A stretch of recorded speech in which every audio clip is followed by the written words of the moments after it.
Hello everyone, इस video में हम कॉल करेंगे पीआईबी नाउ सीरीज फॉर जून 2025, जहां पे हम जून मंथ के सारे पीआईबी करंट अफेयर्स कॉल करेंगे और ये आपको सारे गवर्नमेंट एग्जाम के लिए इंपॉर्टेंट रहेगा। साथ ही मैं आपको बताना चाहता हूं कि इस वीडियो का हमने पीडीएफ बना है जिससे आपका रिवीजन फास्ट हो। और यहाँ पे ये पीडीएफ आप कैसे एक्सेस कर सकते हो, यहाँ देखिए हमारे अफेयर्समैन आरबीआई के यूट्यूब चैनल में आपको यहाँ पे सब्सक्राइब बाजू में एक जॉब बटन दिखेगा। उस जॉब बटन में आपको RBI monthly current affairs analysis group दिखेगा। उस ग्रुप को ज्वाइन करने के बाद आप इस वीडियो को एक्सेस कर सकते हो। तो चलिए अब हमारा वीडियो स्टार्ट करते हैं। Ministry of Panchayati Raj launches Panchayat advancement index 2.0 portal to empower grass root governance. The number of indicators has been reduced from 516 in PAI 1.0 to how much in PAI 2.0? इसका आंसर बताया गया 147। अब हम देखते हैं कि इस करंट अफेयर में क्या बोला गया। यहाँ देखिए इसमें बताया गया कि 2025 में मिनिस्ट्री ऑफ पंचायती राज ने PAI 2.0 पोर्टल लॉन्च किया। इसका फुल फॉर्म है पंचायत एडवांसमेंट इंडेक्स। अब ये यहाँ पे पंचायत एडवांसमेंट इंडेक्स 2.0 क्या है, यहाँ देखिए ये एक तरह का मल्टी डायमेंशनल असेसमेंट फ्रेमवर्क है और इससे 2.5 लाख से ज्यादा ग्राम पंचायत की परफॉर्मेंस ट्रैक की जा सकती है। और ये framework localisation of the sustainable development goals के अकॉर्डिंग बनाया गया। इसका मतलब होता है कि सस्टेनेबल डेवलपमेंट गोल्स को हम यहाँ पे लोकलाइज करते हैं, यानी कि यहाँ पे लोकल गोल्स देते हैं। आगे बताया गया कि यहाँ पे PAI 2.0 में यहाँ पे कुछ localise sustainable development goal themes score किए हैं। वो कौन से?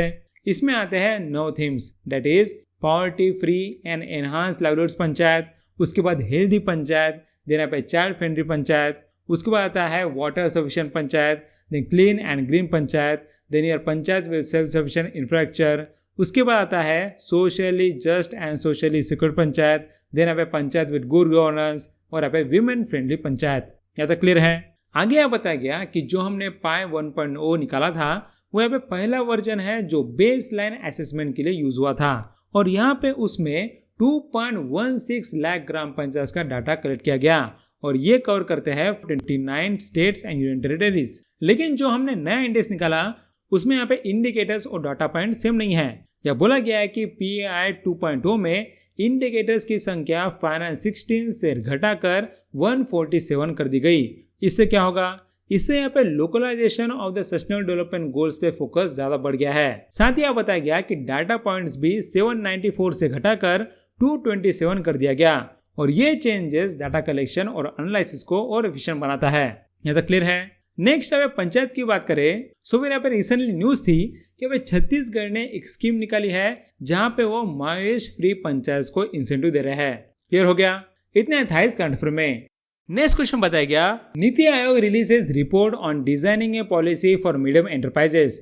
As per the report how much percentage of registered MSMEs are medium enterprises? इसका आंसर बताया गया 0.3% ओनली। अब यहाँ पे इस करंट अफेयर में क्या बोला गया, यहाँ देखिए नीति आयोग ने एक रिपोर्ट रिलीज की है जिसका नाम है designing a policy for medium enterprises. अब यहाँ पे सबसे पहले इस रिपोर्ट में आपको micro small and medium enterprises का डाटा दिया है जो आपको पहले से पता है। फॉर एग्जांपल ये देश के GDP का लगभग 29% कंट्रीब्यूट करता है। उसके बाद ये सेक्टर इंडिया के टोटल एक्सपोर्ट्स का 40% करता है और यहाँ पे MSME सेक्टर में देश के 60% से ज्यादा लोग काम करते हैं। लेकिन आपको ये नहीं पता होगा कि भाई micro small and medium enterprises में 97% एंटरप्राइजेस माइक्रो एंटरप्राइजेस है, उसके बाद यहाँ पे 2.7% स्मॉल एंटरप्राइजेस है और सिर्फ 0.3% ही मीडियम एंटरप्राइजेस है। लेकिन ऐसा नहीं कि अब मीडियम एंटरप्राइजेस कुछ नहीं करते, इसे आप हल्के में मत लो। यह बोला है कि ये जो 0.3% मीडियम एंटरप्राइजेस है ये ही MSME एक्सपोर्ट्स का 40% के आसपास कंट्रीब्यूट करते हैं, जो कि एक बड़ा अमाउंट है। लेकिन ये होते हुए मीडियम एंटरप्राइजेस को बहुत सारे चैलेंजेस फेस करने पड़ते हैं। उनमें से यहाँ पे कुछ चैलेंजेस इस रिपोर्ट में ये बताए गए कि उनके लिए फाइनेंशियल प्रोडक्ट्स प्रॉपर नहीं होते, उसके बाद यहाँ पे एडवांस टेक्नोलॉजी का यूज कम होता है, देन आगे बताया गया कि रिसर्च एंड डेवलपमेंट का सपोर्ट नहीं मिलता, उसके बाद यहाँ पे टेस्टिंग इंफ्रास्ट्रक्चर भी वीक है और यहाँ पे ट्रेनिंग प्रोग्राम्स भी एंटरप्राइजेस के एक्चुअल नीड से मैच नहीं करते। अब यहाँ पे उसका सॉल्यूशन क्या है वो भी इस रिपोर्ट में बताया गया। सबसे पहले इस रिपोर्ट में ये बोला गया कि हमें एक कॉम्प्रिहेंसिव पॉलिसी फ्रेमवर्क निकालना पड़ेगा जो इन प्रॉब्लम्स को सॉल्यूशन दे और यहाँ पे इसमें 6 प्रायोरिटी एरियाज पे फोकस किया गया। वो कौन से? देखिए सबसे पहला एरिया है अबाउट द फाइनेंशियल सॉल्यूशंस। यह बोला है कि रिपोर्ट में एक वर्किंग कैपिटल फाइनेंस स्कीम का प्रपोजल दिया गया जो एंटरप्राइजेस के टर्नओवर से लिंक होगा। साथ ही यहाँ पे एक क्रेडिट कार्ड फैसिलिटी भी प्रपोज की गई जिसका 5 करोड़ का लिमिट होगा और उन्हें ये मार्केट रेट पर मिलेगा। यानी कि जो यहाँ पे क्रेडिट कार्ड मिलता है जिसका इंटरेस्ट रेट बहुत हाई होता है, दैट इज 22 to 26%, उतना रेट इसमें नहीं लगेगा। उसके बाद यहाँ पे सेकंड एरिया है about the technology integration and industry 4.0। यह बोला है कि जो हमारे एग्जिस्टिंग टेक्नोलॉजी सेंटर्स है उन्हें अपग्रेड किया जाएगा और उन्हें इंडिया SME 4.0 कॉम्पिटेंस सेंटर्स बनाया जाएगा और ये सेंटर्स हर सेक्टर और रीजन की स्पेसिफिक नीड के हिसाब से कस्टमाइज किया जाएगा। उसके बाद यहाँ पे और एक एरिया है about the research and development. यह बोला गया है कि मिनिस्ट्री ऑफ MSME के अंदर एक dedicated research and development cell बनेगा और यहाँ पे ये जो सेल है वो नेशनल इंपॉर्टेंस वाले क्लस्टर बेस्ड प्रोजेक्ट्स को सपोर्ट करेगा। लेकिन ये सपोर्ट देने के लिए उन्हें फंड कहाँ से मिलेगा? सो बोला है कि जो सेल्फ रिलायंट इंडिया फंड है उसका यूज करके इन R&D प्रोजेक्ट्स को सपोर्ट किया जाएगा। नेक्स्ट यहाँ पे फोर्थ एरिया है about cluster based testing infrastructure. यहाँ देखिए इसमें बोला गया कि अलग अलग सेक्टर्स के लिए टेस्टिंग और सर्टिफिकेशन फैसिलिटीज बनाई जाएंगी और ये फैसिलिटीज कंप्लायंस को इजी बनाएगी और प्रोडक्ट क्वालिटी इंप्रूव करेगी। नेक्स्ट यहाँ पे फिफ्थ एरिया है कस्टम स्किल डेवलपमेंट। यहाँ बोला गया है कि स्किलिंग प्रोग्राम्स हर रीजन और सेक्टर के स्पेसिफिक एंटरप्राइज नीड के हिसाब से डिजाइन होगी और यह बोला है कि मीडियम एंटरप्राइजेस के लिए existing entrepreneurship and skill development programmes में स्पेशल मॉड्यूल्स ऐड किए जाएंगे या जिससे उन्हें जो स्किल्ड पीपल चाहिए वो उन्हें मिले। लास्ट में यहाँ पे एरिया में बताया गया सेंट्रलाइज्ड डिजिटल पोर्टल। यह बोला गया कि ऑलरेडी हमारे पास उद्यम प्लेटफॉर्म है सो उसके अंदर हम एक सब पोर्टल बनाएंगे और यहाँ पे उस पोर्टल के थ्रू एंटरप्राइजेस को स्कीम डिस्कवरी होगी। यानी कि यहाँ पे गवर्नमेंट के कौन कौन से स्कीम है उसके बारे में उन्हें पता लगेगा। अब यहाँ पे लास्ट में मैं आपको बताना चाहता हूँ कि बजट 2025-26 में MSME यूनिट्स का नया क्लासिफिकेशन क्राइटेरिया निकाला गया। यह बोला गया कि माइक्रो एंटरप्राइजेस का इन्वेस्टमेंट लिमिट अब 1 करोड़ से बढ़ाकर 2.5 करोड़ कर दिया गया। साथ ही उसका टर्नओवर लिमिट 5 करोड़ से बढ़ाकर 10 करोड़ कर दिया गया। नेक्स्ट अब स्मॉल एंटरप्राइजेस की बात करें तो उसका इन्वेस्टमेंट लिमिट 10 करोड़ से बढ़ाकर 25 करोड़ हो गया और यहाँ पे उसका टर्नओवर लिमिट भी 50 करोड़ से बढ़ाकर 100 करोड़ हो गया। नेक्स्ट हमें मीडियम एंटरप्राइजेस की बात करें तो उनका इन्वेस्टमेंट लिमिट 50 करोड़ से बढ़ाकर 125 करोड़ हो गया और यहाँ पे उसका टर्नओवर लिमिट 250 करोड़ से बढ़ाकर 500 करोड़ हो गया। क्लियर है? अब यहाँ पे MSME की बात करें तो वो रिसेंटली कुछ रिपोर्ट में आया है। यह बोला गया कि रिसेंटली एक सीड भी रिपोर्ट निकली थी और वहां बोला गया कि MSME का मर्चेंडाइज एक्सपोर्ट में शेयर है 45.7% इन फाइनेंशियल 24। साथ ही रिसेंटली एक RBI एनुअल रिपोर्ट निकली थी, आपको पता है, उसमें यहाँ बताया गया कि जो शेड्यूल कमर्शियल बैंक ने MSME को क्रेडिट दिया है वो यहाँ पे फाइनेंशियल ईयर 24-25 में 14.8% से इंक्रीज हुआ। क्लियर हो गया? इतना था इस करंट अफेयर में। नेक्स्ट क्वेश्चन बताया गया government launches Bharat forecast system world's first weather model to offer how much kilometre resolution. इसका आंसर बताया गया 6 किलोमीटर रेजोल्यूशन। अब यहाँ पे इस करंट अफेयर में क्या बोला गया, यहाँ देखिए इसमें बताया गया कि यूनियन मिनिस्टर जितेंद्र सिंह ने मिनिस्ट्री ऑफ अर्थ साइंसेज के तरफ से भारत फोरकास्ट सिस्टम लॉन्च किया। साथ ही भारत फोरकास्ट सिस्टम दुनिया का पहला high resolution numerical weather prediction model है जिसका स्पेटियल रेजोल्यूशन सिर्फ 6 किलोमीटर है। अब यहाँ पे इतना अच्छा सिस्टम डेवलप किसने किया? देखिए यहाँ बोला गया कि भारत फोरकास्ट सिस्टम को Indian institute of tropical meteorology Pune ने डेवलप किया। साथ ही ये सिस्टम बाद में India meteorological department new Delhi को भी हैंड ओवर किया गया। अब हम यहाँ पे भारत फोरकास्ट सिस्टम को डिटेल में पढ़ते हैं। देखिए यहाँ बोला गया कि भारत फोरकास्ट सिस्टम 2022 से एक्सपेरिमेंटल टेस्टिंग में था और अब टेस्टिंग के दौरान जो डाटा मिला उससे वो वेदर फोरकास्ट की एक्यूरेसी 64% तक इम्प्रूव हुई। आगे यहाँ बताया गया कि तब पहले वो एक फोरकास्ट में लगभग 12 किलोमीटर के रेडियस में 4 गांव को कवर करता था, लेकिन अब वो हर एक गांव के लिए अलग फोरकास्ट दे सकता है जिससे एक्यूरेसी और ज्यादा बढ़ गई। लेकिन सवाल ये है कि इतना ज्यादा टेक्नोलॉजिकल एडवांसमेंट हुआ कैसे? यहाँ देखिए इसमें बोला गया कि पहले का forecasting model super computer Pratyush से रन होता था। साथ ही प्रत्युष को वेदर मॉडल्स रन करने में 12 से 13 घंटे लगते थे, लेकिन अब यहाँ पे भारत फोरकास्ट सिस्टम नए सुपर कंप्यूटर अर्का पे रन होता है। अब यहाँ पे अर्का की स्पेशलिटी क्या है? देखिए यहाँ बोला गया कि अर्का की कंप्यूटिंग कैपेसिटी 11.77 पेटाफ्लॉप्स है और उसकी स्टोरेज कैपेसिटी 33 पेटाबाइट्स है। यहाँ पे पेटाफ्लॉप्स होता है 10⁻15 फ्लॉप्स और अब पेटाबाइट्स होता है 10�6 गीगाबाइट्स। सो इससे क्या होगा? सो यहाँ बोला गया कि अर्का के साथ भारत 4 का सिस्टम मॉडल सिर्फ 3 से 4 घंटे में रन हो जाता है, जो पहले से बहुत फास्ट है। साथ ही आगे बताया गया कि इससे फायदा हमें ये मिलता है कि भारत 4 का सिस्टम ट्रॉपिकल एरियाज के लिए 6 किलोमीटर रेजोल्यूशन फोरकास्ट देता है और अब पोल्स के एरिया के लिए 7 to 8 किलोमीटर रेजोल्यूशन का फोरकास्ट देता है।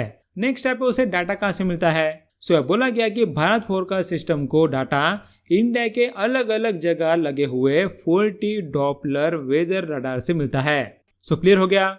इतना था इस करंट अफेयर में।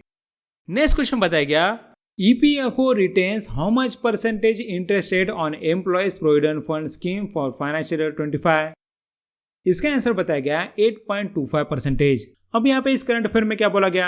यहाँ देखिए, मिनिस्ट्री ऑफ फाइनेंस ने फाइनेंशियल ईयर 2024-25 के लिए एम्प्लॉयज प्रोविडेंट फंड पर 8.25% इंटरेस्ट रेट अप्रूव किया। नेक्स्ट अब आगे बताया गया कि ये दूसरा कंटिन्यूस साल है जब यहाँ पे 8.25% इंटरेस्ट रेट रखा गया। इसके पहले वो था इन फाइनेंशियल 24, लेकिन फाइनेंशियल 23 में ये रेट था 8.15% और उसके बाद ये फाइनेंशियल 24 में बढ़ाकर 8.25% हुआ था। उसके बाद हम बात करते हैं about the employees provident fund organisation. देखिए, ये एक तरह का स्टेटरी बॉडी है जो ministry of labour and employment के अंडर काम करता है। साथ ही इसे employees provident fund and miscellaneous provision act 1952 के अंदर बनाया गया था और यहाँ बोला गया कि इसकी टॉप डिसीजन मेकिंग बॉडी है सेंट्रल बोर्ड ऑफ ट्रस्टीज और ये जो सेंट्रल बोर्ड ऑफ ट्रस्टीज है उसका फॉर्मेशन 4 मार्च 1952 को हुआ था और ये EPFO के पॉलिसी और ऑपरेशन डिसाइड करता है। अब हम देखते हैं कि EPFO के अंदर कौन कौन से स्कीम्स है। इसमें यहाँ पे 3 स्कीम आते हैं। एक है employees provident fund scheme 1952, then employees pension scheme 1995 और यहाँ पे employees deposit linked insurance scheme that is 1976। अब यहाँ पे हम बात करने वाले हैं एम्प्लॉयज प्रोविडेंट फंड के बारे में। देखिए, ये एक तरह का मैंडेटरी रिटायरमेंट सेविंग स्कीम है जो यहाँ पे ऑर्गेनाइज सेक्टर के लिए होता है। साथ ही यहाँ पे इसमें एम्प्लॉयज और एम्प्लॉय दोनों 12% कंट्रीब्यूट करते हैं एम्प्लॉय के बेसिक सैलरी और डियरनेस अलाउंस का। साथ ही बताया गया कि जो फंड जमा होता है उस पर जो इंटरेस्ट मिलता है वो कौन डिसाइड करता है? सो बोला गया कि हर साल एम्प्लॉयज प्रोविडेंट फंड का interest rate central board of trustee he decide करते हैं और यहाँ बताया गया कि EPF में दिया गया कंट्रीब्यूशन सेक्शन 80C के अंडर टैक्स डिडक्शन के लिए एलिजिबल होता है।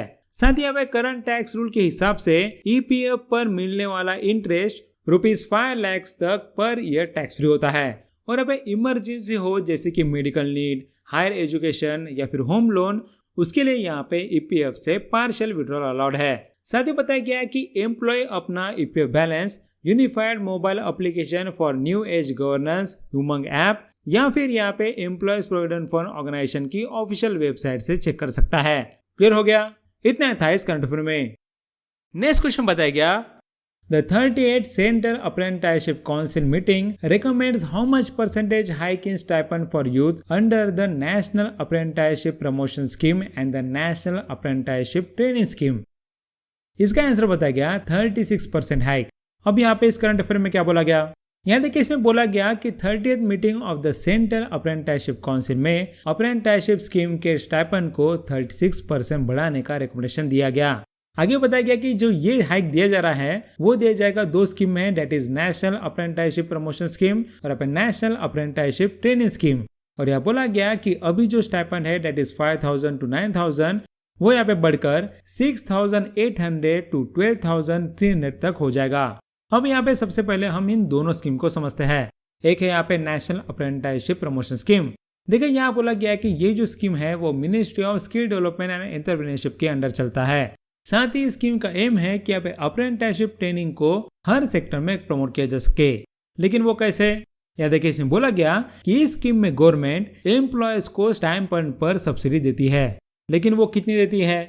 या बोला गया कि सब्सिडी यहाँ पे ₹1,500 पर मंथ होती है या फिर स्टाइपेंड का 25% होगी, जो भी इसमें से कम हो। उसके बाद हम अगली स्कीम को देखते हैं, as national apprenticeship training scheme. यहाँ बोला गया कि ये स्कीम मिनिस्ट्री ऑफ एजुकेशन के अंदर चलती है और यहाँ पे इसका गोल है कि यहाँ पे इंडस्ट्री ट्रेनिंग प्रोग्राम्स में एक्टिवली पार्टिसिपेट करे। लेकिन उसके लिए इस स्कीम में कैसे सपोर्ट किया जाता है? यहाँ बोला गया कि इसमें गवर्नमेंट एम्प्लॉयर्स को प्रिस्क्राइब स्टाइपेंड का 50% रिम्बर्स करती है। सो क्लियर हो गया यहाँ तक। नेक्स्ट अब हम देखते हैं कि सेंट्रल अप्रेंटिसशिप काउंसिल के चेयरमैन और वाइस चेयरमैन कौन है।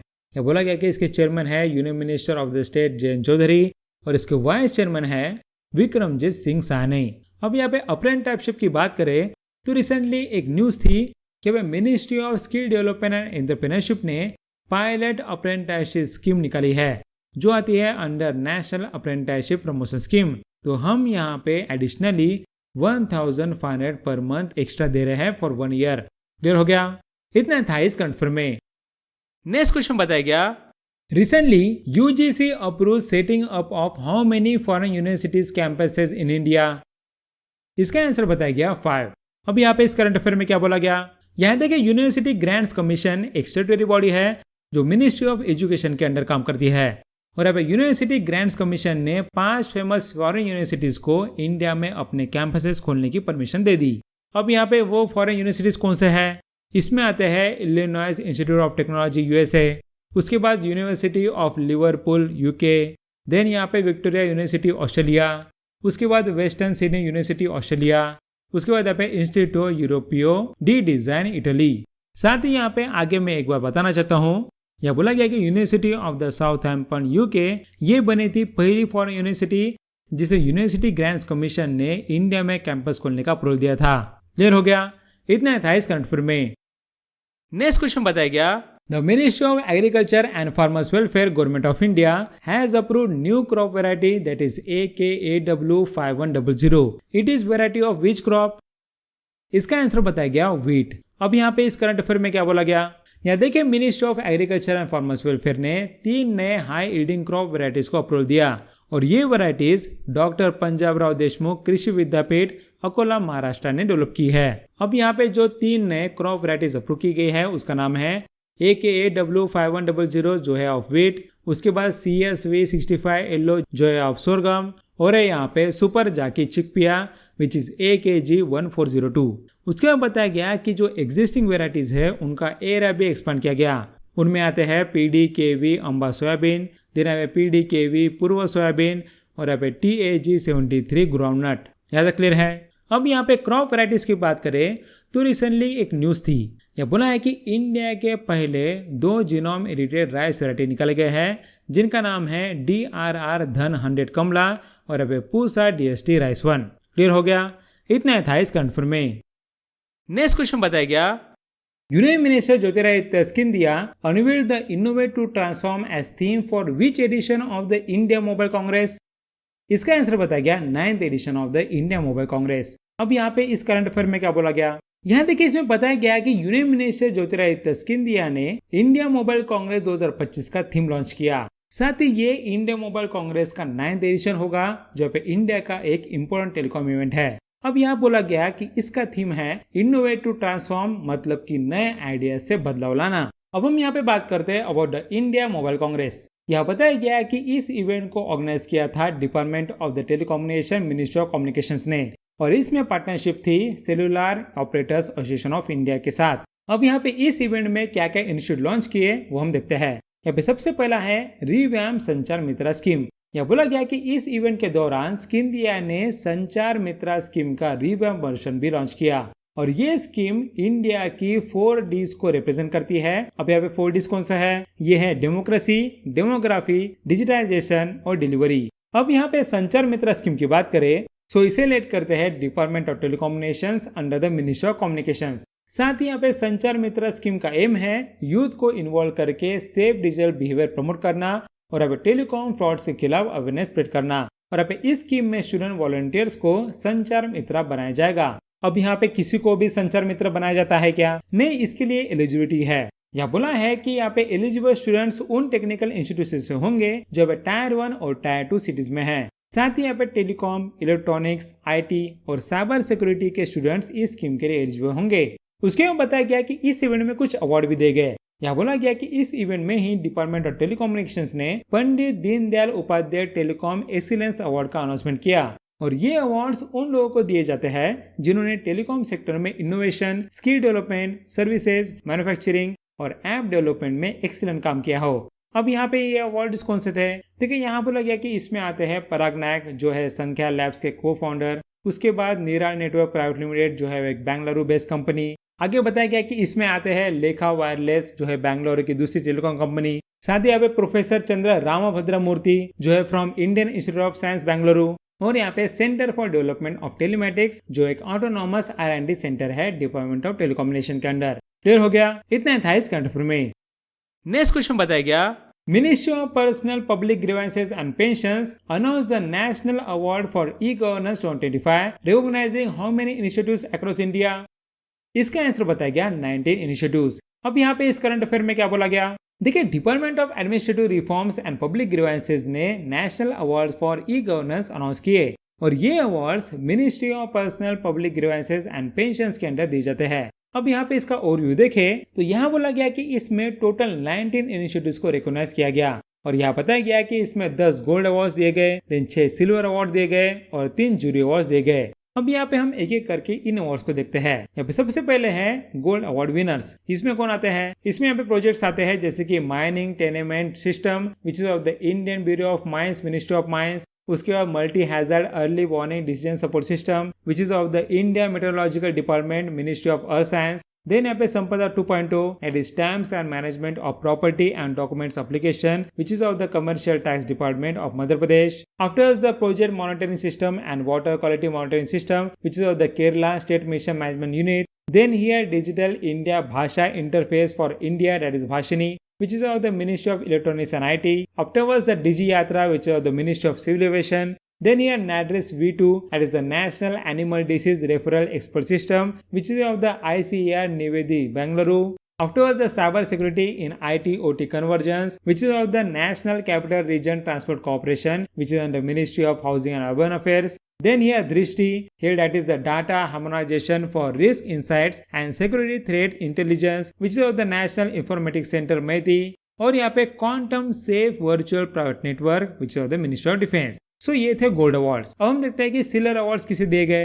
देखिए यहाँ बोला गया कि इसमें प्रोजेक्ट्स आते हैं that is e Khata and digitise property records which is of the Bruhat Bengaluru Mahanagara Palike Karnataka. Then here Amin management system which is of the Gangtok Sikkim. उसके बाद आता है Rohini gram panchayat which is of the Dhule district Maharashtra. उसके बाद आता है West Majlishpur gram panchayat which is of the West Tripura. आगे आता है Sampoorna Shiksha Kavach which of the Latehar district Jharkhand. और यहाँ पे drone analytics mountain system dams which is of the national highway authority of India ministry of road transport and highways. ये थे अभी सिल्वर अवार्ड्स। अब हम देखते हैं लास्ट में जूरी अवार्ड्स। यह बोला गया कि इसमें आते हैं Saukati gram panchayat which of the Kendujhar district Odisha. उसके बाद यहाँ पे Pansana gram panchayat which of the Surat district Gujarat. और यहाँ पे clean future smart waste management that is of the Lalitpur municipal council Uttar Pradesh. Clear हो गया? इतना था इस करंट अफेयर में।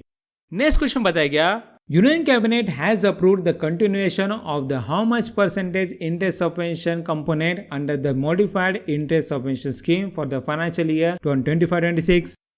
इसका आंसर बताया गया 1.5%। अब यहाँ पे इस करंट अफेयर में क्या बोला गया? देखिए यहाँ बताया गया कि यूनियन कैबिनेट ने मॉडिफाइड इंटरेस्ट सबवेंशन स्कीम को फाइनेंशियल ईयर 2025-26 के लिए कंटिन्यू करने की अप्रूवल दे दी, और यहाँ पे इस स्कीम में 1.5% इंटरेस्ट सबवेंशन कंपोनेंट इंक्लूड है।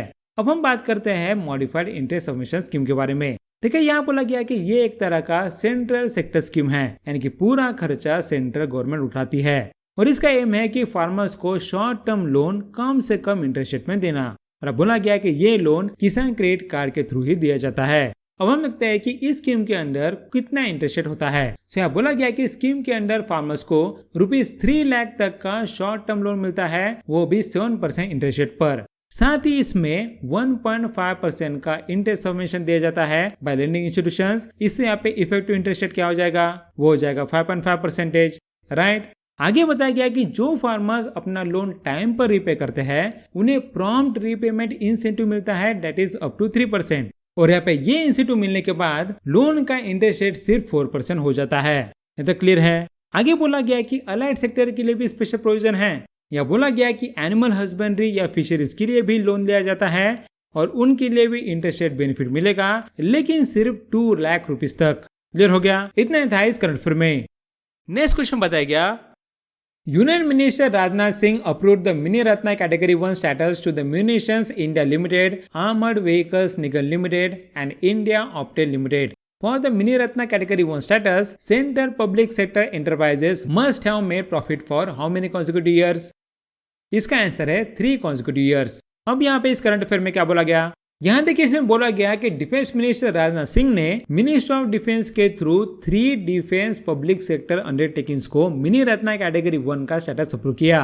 अब यहाँ पे ये कौन से पीएसयूज है? इसमें आते हैं म्यूनिशंस इंडिया लिमिटेड पुणे, उसके बाद आर्मर्ड व्हीकल्स निगम लिमिटेड चेन्नई और यहाँ पे इंडिया ऑप्टेल लिमिटेड देहरादून। अब यह आपको पता होना चाहिए कि मिनी रत्ना कैटेगरी 1 स्टेटस लेने के लिए क्या क्या एलिजिबिलिटी क्राइटेरिया होती है। यहाँ बोला गया कि इसमें सबसे पहला है कि सेंट्रल पब्लिक सेक्टर एंटरप्राइजेस को कंटिन्यूसली 3 साल तक प्रॉफिट में होना चाहिए। सेकंड, यहाँ पे उन 3 साल में से किसी एक साल में ₹30 करोड़ या उससे ज्यादा का प्री टैक्स प्रॉफिट होना चाहिए। और यहाँ पे थर्ड है कि कंपनी की नेटवर्थ भी पॉजिटिव होनी चाहिए। उसके बाद यह बताया गया कि specifically mini Ratna category 2 status के लिए एलिजिबिलिटी क्राइटेरिया क्या है। तो यह बोला गया कि इसके लिए सीपीएसई को सिर्फ 3 साल तक प्रॉफिट में होना चाहिए और अपने नेटवर्थ पॉजिटिव होनी चाहिए, लेकिन प्रॉफिट का स्पेसिफिक अमाउंट रिकॉर्ड नहीं होता। यह तक क्लियर है? अब मैंने आपको बताया कि मिनी रत्ना कैटेगरी 1 और कैटेगरी 2 के लिए स्पेसिफिक क्राइटेरिया क्या है, लेकिन यहाँ पे इन दोनों कैटेगरी के लिए कुछ एडिशनल कंडीशन है, वो भी आपको पता होना चाहिए। उसमें आता है कि यहाँ पे सीपीएसई ने कभी लोन या इंटरेस्ट पेमेंट में डिफॉल्ट नहीं किया होना चाहिए, साथ ही उन पर गवर्नमेंट का कोई आउटस्टैंडिंग ड्यू नहीं होना चाहिए। उसके बाद आगे बताया गया कि यहाँ पे कंपनी को बजट से पैसा नहीं लेना चाहिए, यानी कि वो सेल्फ डिपेंडेंट होना चाहिए। साथ ही यहाँ पे गवर्नमेंट गारंटी पर भी डिपेंडेंट नहीं होना चाहिए, इसका मतलब वो सेल्फ सफिशिएंट होना चाहिए। क्लियर हो गया? इतना था इस करंट अफेयर में। नेक्स्ट क्वेश्चन बताया गया, the department of post launch the know your DIGIPIN and know your pin code web platforms. The DIGIPIN is an unique how many characters alpha numeric code? इसका answer बताया गया 10 characters alpha numeric code. अब यहाँ पे इस current affair में क्या बोला गया? यहाँ देखिए इसमें बताया गया कि डिपार्टमेंट ऑफ पोस्ट जो मिनिस्ट्री ऑफ कम्युनिकेशन के अंडर आता है, उन्होंने 2 नए वेब प्लेटफॉर्म्स लॉन्च किए और इसका नाम क्या है? वो है नो योर डिजिपिन और know your pin code.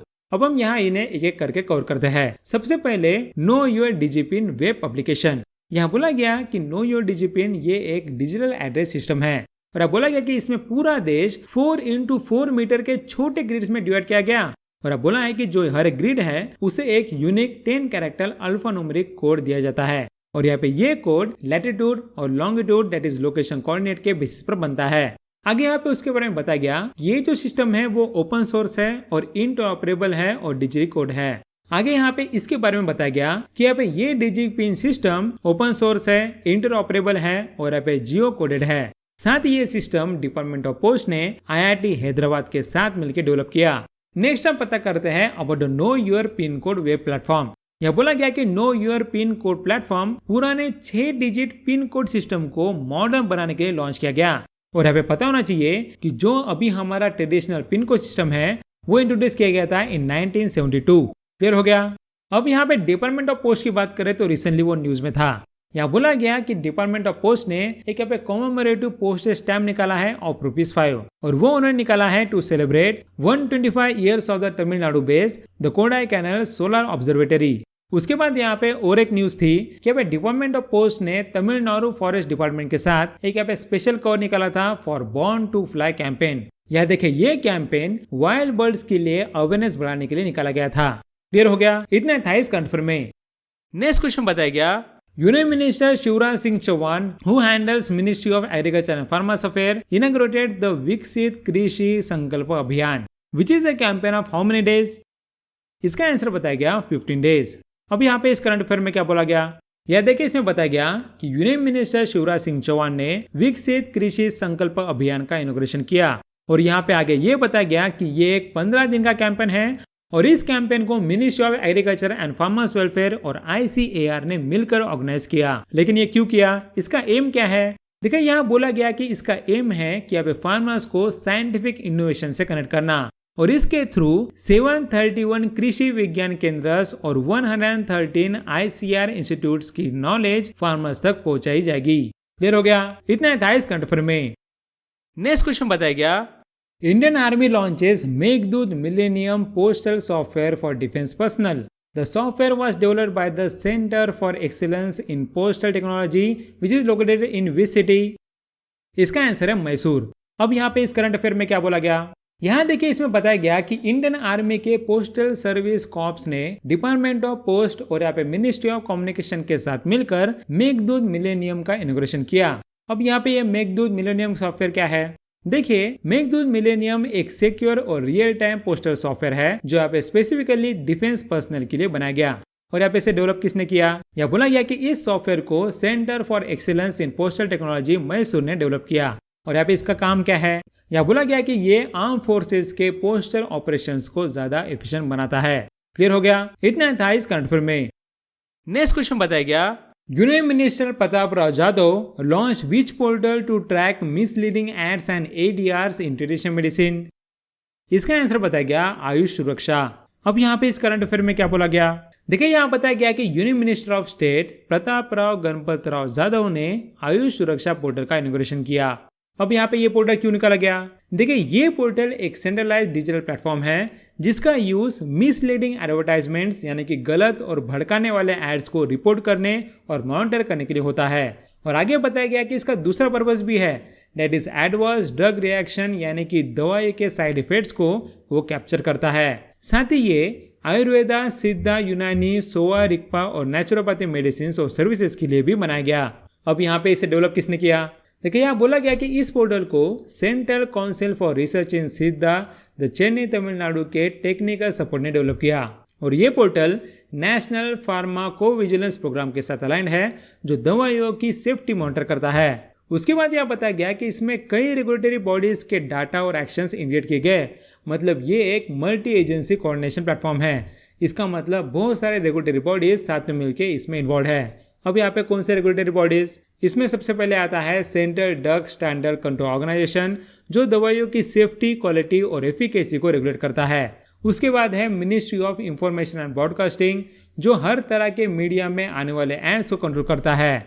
Next है यहाँ पे सेंट्रल कंज्यूमर प्रोटेक्शन अथॉरिटी जो यहाँ पे कंज्यूमर्स के राइट प्रोटेक्ट करता है और यहाँ पे गलत प्रमोशंस पे एक्शन लेता है। उसके बाद है national commission for Indian system of medicine, ये यहाँ पे इंडियन ट्रेडिशनल मेडिसिन के एजुकेशन और प्रैक्टिस को रेगुलेट करता है। उसके बाद है नेशनल कमीशन फॉर होम्योपैथी जो यहाँ पे होम्योपैथी की एजुकेशन और प्रैक्टिशनर्स के स्टैंडर्ड्स को दिखाता है। उसके बाद है food safety and standard authority of India जो यहाँ पे हर्बल सप्लीमेंट जैसे कि फूड प्रोडक्ट्स की सेफ्टी और स्टैंडर्ड्स को रेगुलेट करता है। उसके बाद है फार्मेसी काउंसिल ऑफ इंडिया जो यहाँ पे फार्मेसी एजुकेशन और प्रैक्टिस को रेगुलेट करता है। और यहाँ पे लास्ट है स्टेट लाइसेंसिंग अथॉरिटीज जो हर स्टेट में लोकल मैन्युफैक्चरर्स और प्रैक्टिशनर्स का लाइसेंस और मॉनिटरिंग हैंडल करता है। क्लियर हो गया, इतना था इस करंट अफेयर में। नेक्स्ट क्वेश्चन बताया गया, Goa achieved 100% functional literacy status under Ullas. The program Ullas is implemented from 2022 to, इसका आंसर बताया गया year to 2027। अब यहाँ पे इस करंट अफेयर में क्या बोला गया, यहाँ देखिए गोवा के सीएम प्रमोद सावंत ने अनाउंस किया कि गोवा ने 100% लिटरेसी अचीव कर लिया। साथ ही ये अचीवमेंट गवर्नमेंट ऑफ इंडिया के flagship programme understanding for life long learning for all in society that is Ullas Nav Bharat साक्षरता कार्यक्रम के अंडर हुआ। और यहाँ पे इस प्रोग्राम को न्यू इंडिया लिटरेसी प्रोग्राम भी कहा जाता है। आगे हम देखते हैं कि गोवा ने ये अचीवमेंट कैसे किया। यहाँ देखिए गोवा ने 99.7% लिटरेसी रेट अचीव किया जो 95% के new India literacy programme benchmark से ज्यादा है। और यहाँ पे इस वजह से Goa officially fully literate state बन गया। नेक्स्ट यहाँ पे गोवा इंडिया का दूसरा स्टेट बना है जिन्होंने 95% से ज्यादा new India literacy programme literacy mark achieve किया। इसका पहला स्टेट कौन सा था, इसके पहले था मिजोरम या जिसका लिटरेसी रेट है 98.2%। साथ ही यहाँ बताया गया कि जून 2024 में लद्दाख ये पहला यूनियन टेरिटरी बना था जिसने 100% लिटरेसी NILP के अंडर अचीव की थी। अब हम बात करते हैं अबाउट द उल्लास नव भारत साक्षरता कार्यक्रम। यहाँ बोला गया कि ये कार्यक्रम सेंट्रली स्पॉन्सर्ड स्कीम है जो यहाँ पे नेशनल एजुकेशन पॉलिसी 2020 के साथ अलाइन होती है। और ये प्रोग्राम 2022 से 2027 तक वॉलंटियर बेसिस पे इम्प्लीमेंट हो रहा। यहाँ पे देखिए इसका टारगेट है कि वो उन लोगों को एजुकेट करना चाहते हैं जो 15 साल से ऊपर है और जो स्कूल में नहीं जा पाते। साथ ही इस प्रोग्राम के 5 मेन कंपोनेंट है, that is foundational literacy and numeracy, then यहाँ पे क्रिटिकल लाइफ स्किल्स, देन यहाँ पे बेसिक फाउंडेशन, उसके बाद वोकेशनल स्किल्स और यहाँ पे कंटिन्यूइंग एजुकेशन। यहाँ तक क्लियर है। अब यहाँ पे गोवा की बात करें तो रिसेंटली वो न्यूज में था। देखिए रिसेंटली क्रॉप इंश्योरेंस पे आउट अंडर द प्रधानमंत्री फसल बीमा योजना की एक रिपोर्ट निकाली गई थी, जहां पे बताया गया कि कौन से स्टेट्स ने लोएस्ट क्लेम पे आउट्स किए थे। सो वहां बताया गया कि गोवा और अंडमान एंड निकोबार ने लोएस्ट क्लेम पे आउट किए थे, दैट इज अबाउट 0.1 करोड़। साथ ही यहाँ पे गोवा और एक बार रिसेंटली न्यूज में था कि रिसेंटली एक KRA स्टेट रैंकिंग निकाली गई थी जो बताता है state potential for sustainable and equitable growth. So वहां पे North East, hilly and small state category में गोवा टॉप आया था। क्लियर हो गया? इतना था इस करंट अफेयर में। नेक्स्ट क्वेश्चन बताया गया, the department of post release the Dhruv policy for national digital address DPI। The Dhruv system is built in collaboration of which IIT? इसका आंसर बताया गया IIT हैदराबाद। अब यहाँ पे इस करंट अफेयर में क्या बोला गया, यहाँ देखिए इसमें बताया गया कि डिपार्टमेंट ऑफ पोस्ट ने Dhruva that is digital hub for reference and unique virtual address पर एक यहाँ पे पॉलिसी डॉक्यूमेंट रिलीज किया। और ये पॉलिसी एक national level digital address digital public infrastructure बनाने के फ्रेमवर्क को डिफाइन करती है। अब यहाँ पे इस सिस्टम के लिए कौन सी टेक्नोलॉजी यूज हो रही है, यहाँ देखिए इसमें बताया गया कि Dhruva system the digital postal index number technology पे बेस्ड है। और ये डिजिपिन एक geo coded digital addressing system है जो एग्जैक्ट लोकेशन का डाटा देता है। उसके बाद इसे डेवलप किसने किया, यह बोला गया कि इस सिस्टम को Indian institute of technology Hyderabad के कोलैबोरेशन में बनाया गया। साथ ही इसका development national remote sensing centre के साथ मिलकर हुआ। याद क्लियर है? अब यहाँ पे IIT की बात करें तो IIT में रिसेंटली कुछ सुपर हब्स एस्टेब्लिश किए गए। यह बताया गया है कि आर्टिफिशियल इंटेलिजेंस पर एक सुपर हब एस्टेब्लिश किया गया है इन IIT कानपुर। साथ ही यहाँ पे IIT बॉम्बे में एक यहाँ पे सुपर हब एस्टेब्लिश किया जाएगा on biosciences, biotech, health and medicine.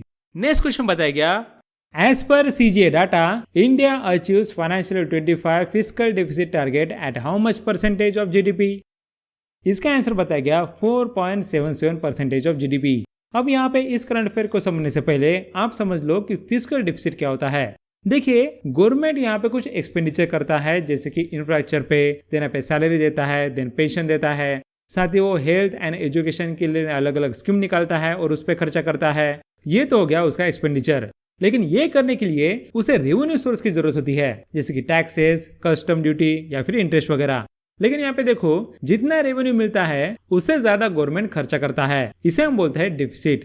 और उसी को एक अलग नाम है, दैट इज फिस्कल डिफिसिट। इसका मतलब ये हुआ कि यहाँ पे जो बचा हुआ एक्सपेंडिचर है उसके लिए गवर्नमेंट को लोन लेना पड़ेगा, दैट इज बोरोविंग्स। और यहाँ पे जो ये फिस्कल डिफिसिट होता है ये हम मेजर करते हैं इन परसेंटेज ऑफ GDP। याद क्लियर है? अब यहाँ पे इस करंट अफेयर में क्या बोला गया वो हम देखते हैं। यहाँ देखिए कंट्रोलर जनरल ऑफ अकाउंट्स ने फाइनेंशियल ईयर 2024-25 के प्रोविजनल फिस्कल डाटा रिलीज किए। और यहाँ पे इसमें बताया गया कि फाइनेंशियल 25 में अपना फिस्कल डेफिसिट टारगेट अचीव किया है, दैट इज ₹15.77 लाख करोड़, जो यहाँ पे GDP का 4.77% है। और यहाँ पे इसके पहले क्या था, इसके पहले फाइनेंशियल ईयर 24 में फिस्कल डेफिसिट ₹16.54 लाख करोड़ था। सो इसे आप समझ सकते हो कि इस साल फिस्कल डेफिसिट में कमी आई है। साथ ही आगे बोला गया कि जो हमने एस्टिमेट किया था उससे भी अच्छा इम्प्रूव परफॉर्मेंस हमें मिला। यहाँ बताया गया कि यहाँ पे फाइनेंशियल 25 का रिवाइज एस्टिमेट 4.84% था, लेकिन हमने एक्चुअल कितना लिया है, हमने एक्चुअल डेफिसिट रखा है 4.77%।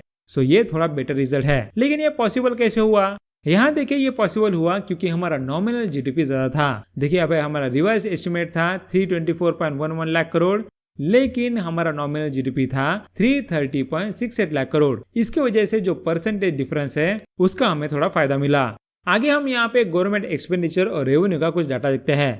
यहाँ पे सबसे पहले एक्सपेंडिचर, यहाँ बोला गया कि फाइनेंशियल 25 में गवर्नमेंट का टोटल खर्चा ₹46.56 लाख करोड़ था, जो रिवाइज बजट टारगेट का 98.7% है। साथ ही यहाँ पे पिछले साल से कंपेयर करें तो फाइनेंशियल 24 में टोटल एक्सपेंडिचर ₹44.43 लाख करोड़ था, तो यहाँ पे खर्चे में इंक्रीज हुआ है। उसके बाद हम देखते हैं अबाउट द गवर्नमेंट रेवेन्यू। यहाँ बोला गया कि यहाँ पे फाइनेंशियल 25 में total revenue received ₹30.78 lakh crore था, और यहाँ पे पिछले साल ये था 27.89 लाख करोड़। इसका मतलब रेवेन्यू में भी इंक्रीज है। आगे हम देखते हैं कि आगे के सालों में हमारा फिस्कल टारगेट क्या रखा है। सब बोला गया कि फाइनेंशियल ईयर 2026 के लिए फिस्कल डेफिसिट का टारगेट है 4.4% ऑफ GDP। साथ ही यहाँ पे फाइनेंशियल 27 के लिए इसका टारगेट यहाँ पे कम करके रखा है 4.5% ऑफ GDP। क्लियर हो गया?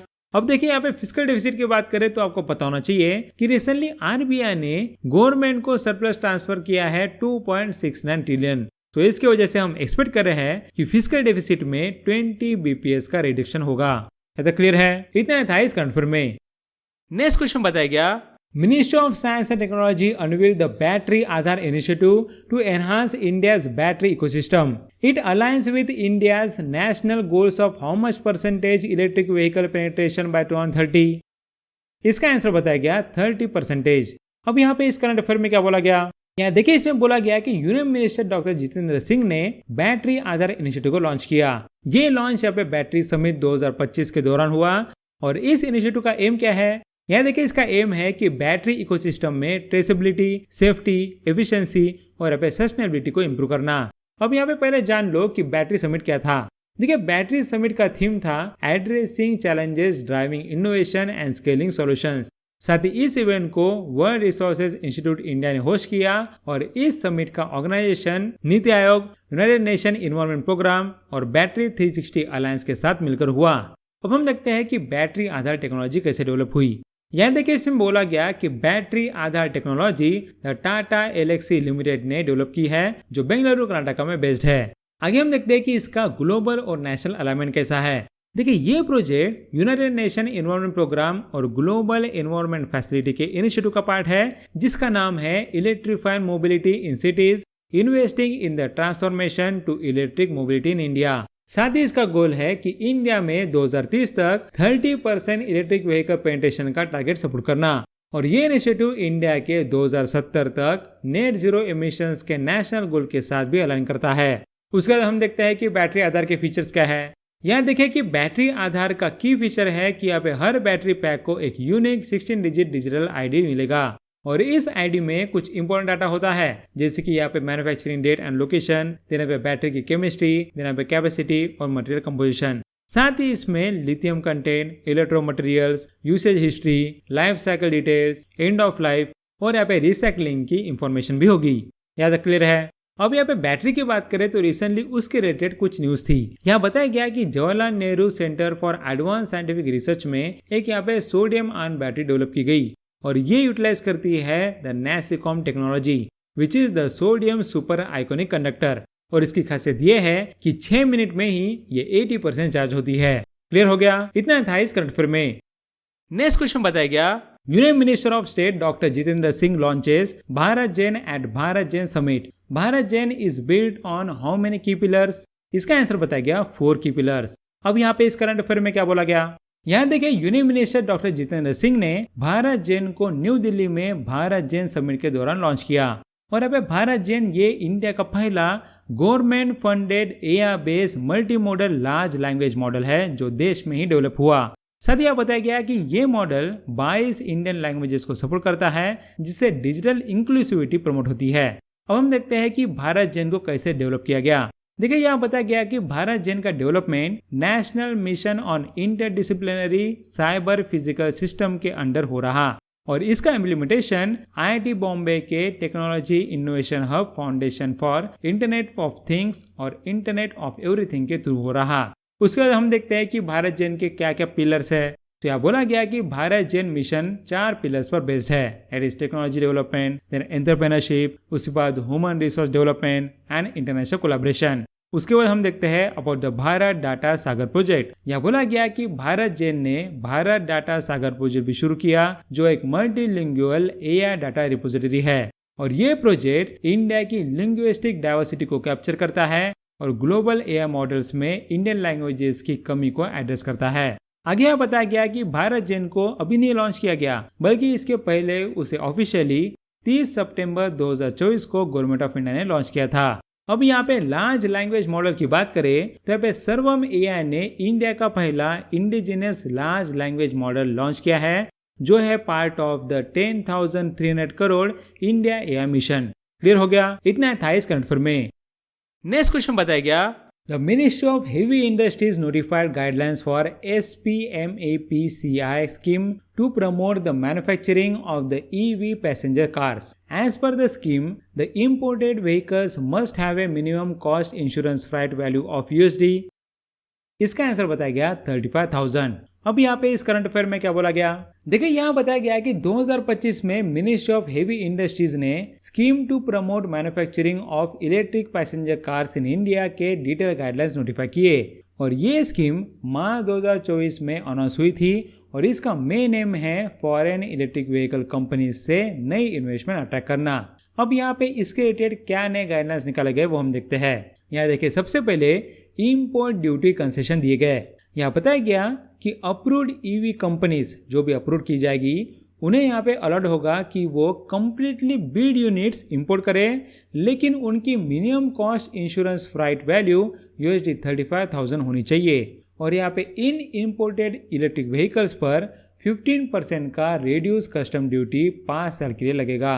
यहाँ तक आपको क्लियर है। अब देखिए हम तो कस्टम ड्यूटी में कंसेशन दे रहे हैं, लेकिन उसके अगेंस्ट में हम क्या ले रहे हैं, उसके अगेंस्ट में हम ले रहे हैं इन्वेस्टमेंट। यहाँ बोला गया कि अप्लीकेंट को मिनिमम ₹4,150 करोड़ दैट इज लगभग $500 मिलियन इन्वेस्ट करना होगा।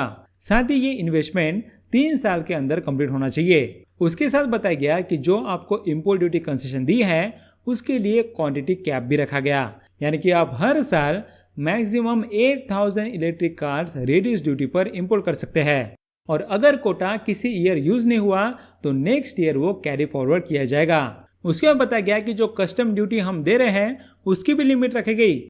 यहाँ बोला गया कि कस्टम ड्यूटी छूट की टोटल लिमिट या तो ₹6,484 करोड़ होगी या फिर जितना इन्वेस्टमेंट अप्लीकेंट करेगा उन दोनों में से जो भी कम हो। लेकिन ऐसा नहीं होना चाहिए कि आपने सारे इलेक्ट्रिक व्हीकल्स इंपोर्ट ही किए, बल्कि यह बोला गया कि कंपनी को 3 साल के अंदर minimum 25% domestic value addition achieve करना होगा, यानी कि यहाँ पे उसमें कुछ तो वैल्यू एडिशन इंडिया में ही करना होगा। यहाँ की 5 साल के अंदर डोमेस्टिक वैल्यू एडिशन 50% तक ले जाना होगा। उसके साथ बताया गया कि जो यहाँ पे एक्सपेंडिचर किया जाएगा यानी कि जो इन्वेस्टमेंट किया जाएगा वो यहाँ पे कहाँ लगेगा। यहाँ बताया गया कि जो इन्वेस्टमेंट है वो सिर्फ नए प्लांट मशीनरी और R&D फैसिलिटी के लिए काउंट होगा। उसके बाद बोला गया कि बिल्डिंग कॉस्ट के लिए जो पैसा लगेगा उसमें से बस 10% काउंट होगा। आगे बताया गया कि चार्जिंग इंफ्रास्ट्रक्चर के लिए 5% काउंट होगा। नेक्स्ट यहाँ पे लैंड कॉस्ट इंक्लूड नहीं होगा और यहाँ पे लोकल मैन्युफैक्चरिंग करना जरूरी है और यहाँ पे ब्राउनफील्ड प्रोजेक्ट्स के लिए भी अलग गाइडलाइंस है। उसके बाद यहाँ पे गवर्नमेंट का कंपनीज पर भरोसा आने के लिए यहाँ बताया गया कि अप्लीकेंट को एक बैंक गारंटी देनी होगी जो या तो टोटल ड्यूटी फॉरगॉन के बराबर हो या फिर ₹4,150 करोड़ हो, जो भी इसमें ज्यादा हो। आगे बोला गया कि ये गारंटी स्कीम के पूरे ड्यूरेशन के लिए वैलिड होनी चाहिए, यानी कि अभी 5 इयर्स है और ये इंश्योर करना होगा कि कंपनी अपनी इन्वेस्टमेंट और यहाँ पे डोमेस्टिक वैल्यू एडिशन की कमिटमेंट कंप्लीट करे। उसके बाद बताया गया कि इसका एप्लीकेशन प्रोसेस कैसा होगा। यहाँ बताया गया कि एप्लीकेशन विंडो कम से कम 120 दिन तक ओपन रहेगी, लेकिन यहाँ पे मिनिस्ट्री के पास पावर है कि मार्च 15 2026 तक एप्लीकेशन विंडो वापस दोबारा ओपन की जा सकती है और यहाँ पे एप्लीकेशन सबमिट करते वक्त ₹5 लाख का नॉन रिफंडेबल फी भी देना होगा। उसके बाद यहाँ बताया गया कि यहाँ पे जो एप्लीकेंट्स है वो यहाँ पे छोटे मोटे कंपनीज नहीं होने चाहिए। यहाँ बताया गया कि अप्लाई करने वाले कंपनी का global automotive revenue minimum ₹10,000 crore होना चाहिए। साथ ही यहाँ पे लेटेस्ट ऑडिटेड फाइनेंशियल स्टेटमेंट के बेसिस पर फिक्स्ड एसेट बेस कम से कम ₹3,000 करोड़ होना चाहिए। सो क्लियर हो गया यहाँ तक। अब यहाँ पे इलेक्ट्रिक व्हीकल की बात करें सो फिर यहाँ पे नेपाल में एक सागर माता संवाद डायलॉग हुआ था और यहाँ उसके लिए इंडिया ने 15 इलेक्ट्रिक व्हीकल गिफ्ट किए थे फॉर द लॉजिस्टिकल अरेंजमेंट। और वो क्यों किया गया, देखिए सागर माता संवाद ये एक तरह का ग्लोबल डायलॉग था ऑन क्लाइमेट चेंज। अब यहाँ पे क्लाइमेट चेंज पे हम ग्लोबल डायलॉग कर रहे हैं और उसके लॉजिस्टिक के लिए हम यहाँ पे पेट्रोल या फिर डीजल कार यूज कर रहे हैं तो वो अच्छा नहीं लगेगा, इसलिए हमने नेपाल को 15 इलेक्ट्रिक व्हीकल गिफ्ट किए। नेक्स्ट क्वेश्चन बताया गया, as per NSO data how much percentage of women age 15 years and above in rural areas do not own a mobile phone. इसका आंसर बताया गया 51.6%। अब यहाँ पे इस करंट अफेयर में क्या बोला गया, देखिए यहाँ बताया गया कि NSO that is national statistical office ने ministry of statistics and programme implementation के under comprehensive modular survey telecom 2025 report release की। साथ ही ये जो सर्वे है वो यहाँ पे computer assisted personal interview method से कनेक्ट किया गया। अब यहाँ पे इस सर्वे से क्या डाटा निकल के आया, यहाँ बोला गया कि इस सर्वे के अकॉर्डिंग रूरल एरियाज में 15 साल और उससे ऊपर की एज की 51.6% वीमेन के पास अपना मोबाइल फोन नहीं है। उसके बाद इस रिपोर्ट में जनरल मोबाइल फोन और इंटरनेट एक्सेस का डाटा दिया गया। यह बोला गया कि इंडिया में 85.5% हाउस होल्ड के पास कम से कम एक स्मार्टफोन है। साथ ही यहाँ पे 86.3% हाउस होल्ड के पास अपने घर के अंदर इंटरनेट एक्सेस अवेलेबल है। साथ ही यहाँ बताया गया कि 15 to 29 ईयर्स के एज ग्रुप के पास मोबाइल फोन कितने हैं। यह बोला गया कि 15 to 29 एज के 97.1% लोगों के पास पिछले 3 महीने में मोबाइल फोन का यूज हुआ है। उसके बाद बताया गया कि जो 15 साल और अबव एज के हैं उनमें से 85.7% लोग रेगुलरली मोबाइल फोन्स का यूज करते हैं। क्लियर हो गया? इतना था इस कंफ्यूजन में। नेक्स्ट क्वेश्चन बताया गया, union minister Kiran Rijiju launch which portal for digital work property management. इसका आंसर बताया गया उम्मीद। अब यहाँ पे इस करंट अफेयर में क्या बोला गया, देखिए यूनियन मिनिस्टर किरण रिजिजू ने माइनॉरिटी अफेयर्स मिनिस्ट्री के अंडर उम्मीद पोर्टल लॉन्च किया। साथ ही इसका फुल फॉर्म है unified work management empowerment efficiency and development. आगे बताया गया कि ये एक सेंट्रलाइज्ड डिजिटल प्लेटफॉर्म है जहां पे इसमें वर्क प्रॉपर्टीज का रियल टाइम अपलोडिंग, वेरिफिकेशन और मॉनिटरिंग होगा। अब देखो ये जो पोर्टल का नाम है वो इसलिए दिया गया क्योंकि इसके रिलेटेड एक एक्ट था, इट इज उम्मीद एक्ट 1995। साथ ही आपको वर्क के बारे में पता होना चाहिए। देखिए वर्क का मतलब होता है कि यहाँ पे किसी मुस्लिम के द्वारा किसी प्रॉपर्टी को यहाँ परमानेंटली रिलीजियस या चैरिटेबल पर्पस के लिए डेडिकेट करना। अब हम आगे देखते हैं कि उम्मीद पोर्टल के की फीचर्स क्या है। देखिए यहाँ बोला गया कि पोर्टल में हर वर्क प्रॉपर्टी का डिजिटल रिकॉर्ड बनेगा और सभी प्रॉपर्टीज को जियो टैग किया जाएगा यहाँ ताकि उनका लोकेशन बेस्ड मॉनिटरिंग हो सके। और आगे बोला गया कि हर प्रॉपर्टी को एक 17 डिजिट का यूनिक आईडी मिलेगा ट्रैकिंग के लिए। साथ ही यहाँ पे इस पोर्टल में एक ऑनलाइन कंप्लेंट सिस्टम भी होगा यहाँ जिसमें लोग अपनी कंप्लेंट्स रजिस्टर कर सके। आगे यहाँ बताया गया कि वेरिफिकेशन के लिए 3 लेवल का सिस्टम रहेगा। यहाँ पे इसमें पहला लेवल है मेकर, यानी कि यहाँ पे मुत्तावाली दैट इज प्रॉपर्टी मैनेजर जो यहाँ पे डाटा एंट्री करेगा। उसके बाद आता है second level that is checker, यहाँ पे डिस्ट्रिक्ट लेवल ऑफिसर जो यहाँ पे वो डाटा वेरीफाई करेगा। उसके बाद थर्ड लेवल आता है अप्रूवर, यानी कि यहाँ पे स्टेट या फिर यूनियन टेरिटरी वर्क बोर्ड का जो सीईओ होता है वो फाइनल अप्रूवल देगा। उसके बाद यहाँ पे ये भी प्रोटोकॉल निकल गया कि यहाँ पे वर्क प्रॉपर्टी का रजिस्ट्रेशन कैसे किया जाएगा। यह बोला गया कि सभी स्टेट वर्क बोर्ड्स को अपनी प्रॉपर्टीज 6 महीने के अंदर पोर्टल पर रजिस्टर करनी होगी। और अब बोला है कि रजिस्ट्रेशन का लास्ट डेट है 6 दिसंबर 2025, लेकिन अगर जरूरत हो तो फिर 1-2 मंथ का एक्सटेंशन भी दिया जा सकता है। और जो प्रॉपर्टीज रजिस्टर नहीं होंगी या फिर जिनके पास प्रॉपर डॉक्यूमेंट्स नहीं है तो उन्हें वर्क ट्रिब्यूनल भेजा जाएगा डिसीजन के लिए। साथ ही यहाँ पे जो प्रॉपर्टीज वीमेन के नाम पर है उन्हें वर्क डिक्लेयर नहीं किया जा सकता। क्लियर हो गया? इतना था इस करंट अफेयर में। नेक्स्ट क्वेश्चन बताया गया, द पीएम सुरक्षित मातृत्व अभियान marks 9 years। India's maternal mortality ratio decline by how much points. इसका आंसर बताया गया 50 पॉइंट्स। अब यहाँ पे इस करंट अफेयर में क्या बोला गया, देखिए प्रधानमंत्री सुरक्षित मातृत्व अभियान ministry of health and family welfare की एक फ्लैगशिप स्कीम है और इसका मेन एम है मैटरनल और न्यूनेटल डेथ को कम करना। उसका हम देखते हैं कि यहाँ पे इस स्कीम के अंदर मई 2025 तक क्या अचीवमेंट किए गए।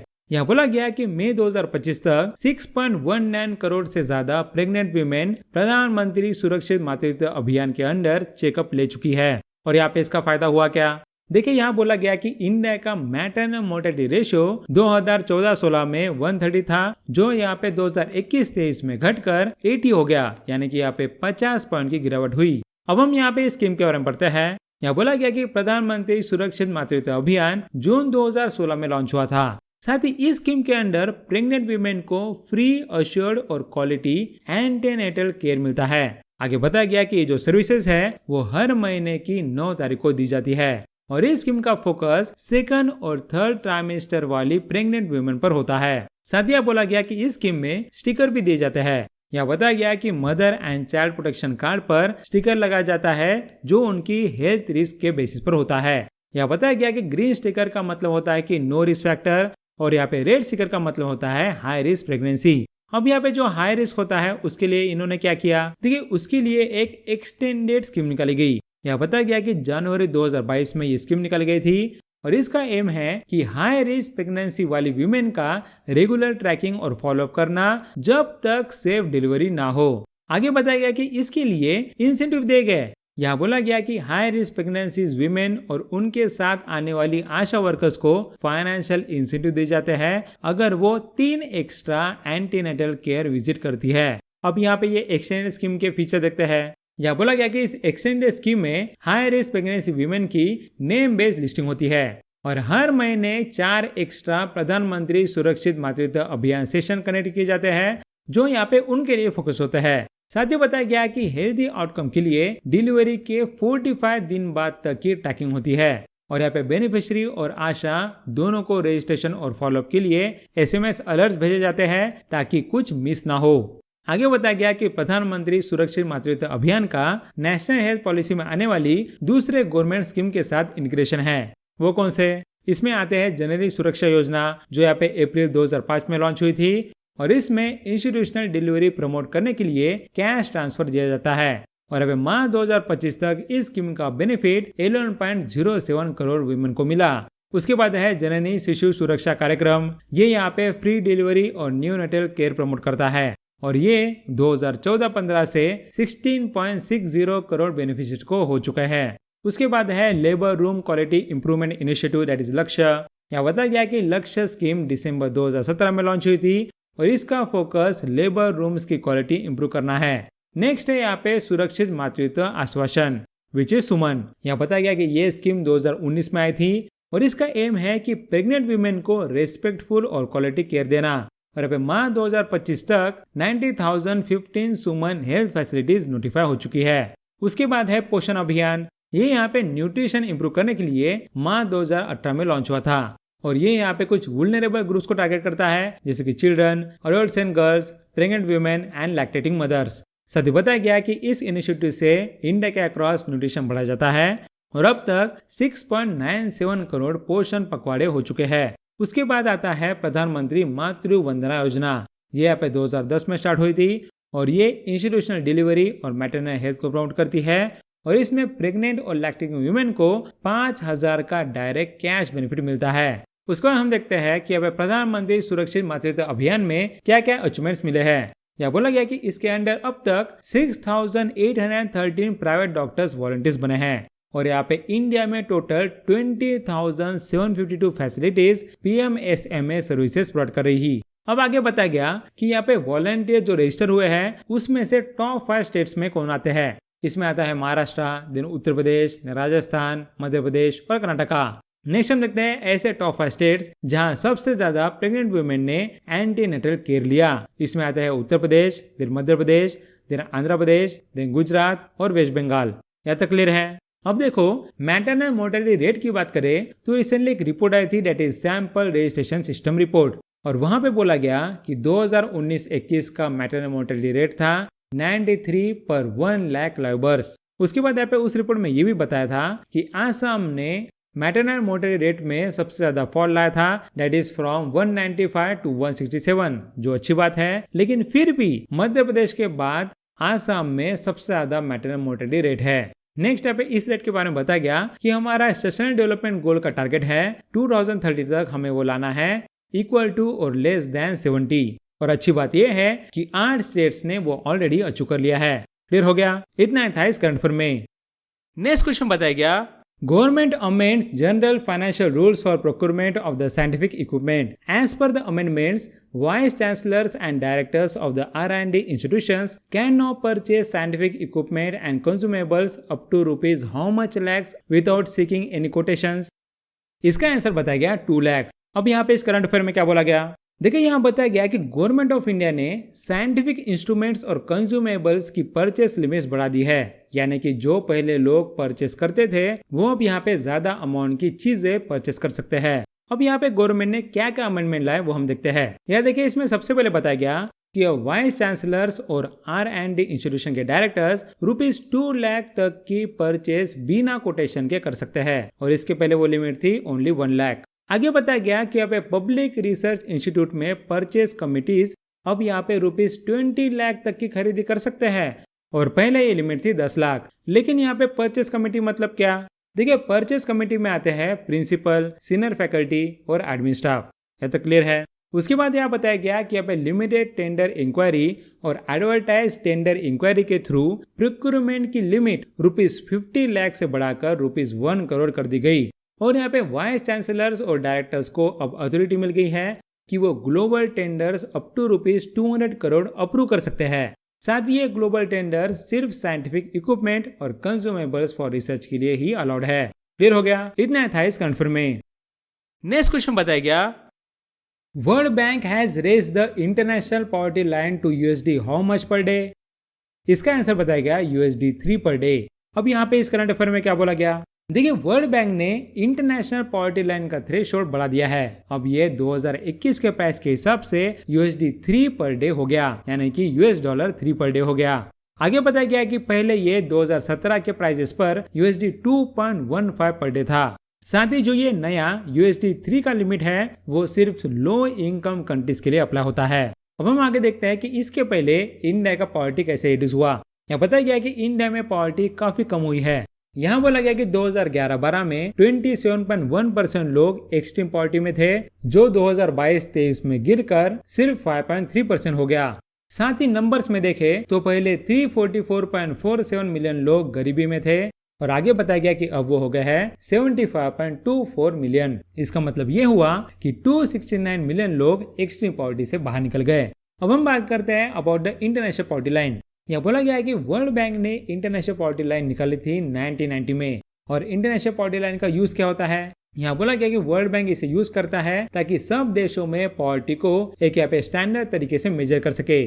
साथ ही ये परचेसिंग पावर पैरिटी रेट के थ्रू कंपेयर किया जाता है, जिससे हर देश के प्राइसेस लेवल को ध्यान में रखा जा सके।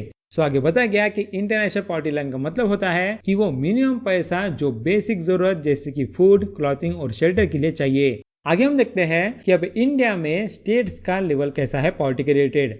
यहाँ बोला गया कि 2011-12 में इंडिया के 5 states that is Uttar Pradesh, Maharashtra, Bihar, West Bengal और मध्य प्रदेश ये मिलकर 65% एक्सट्रीम पुअर लोगों का शेयर रखते थे।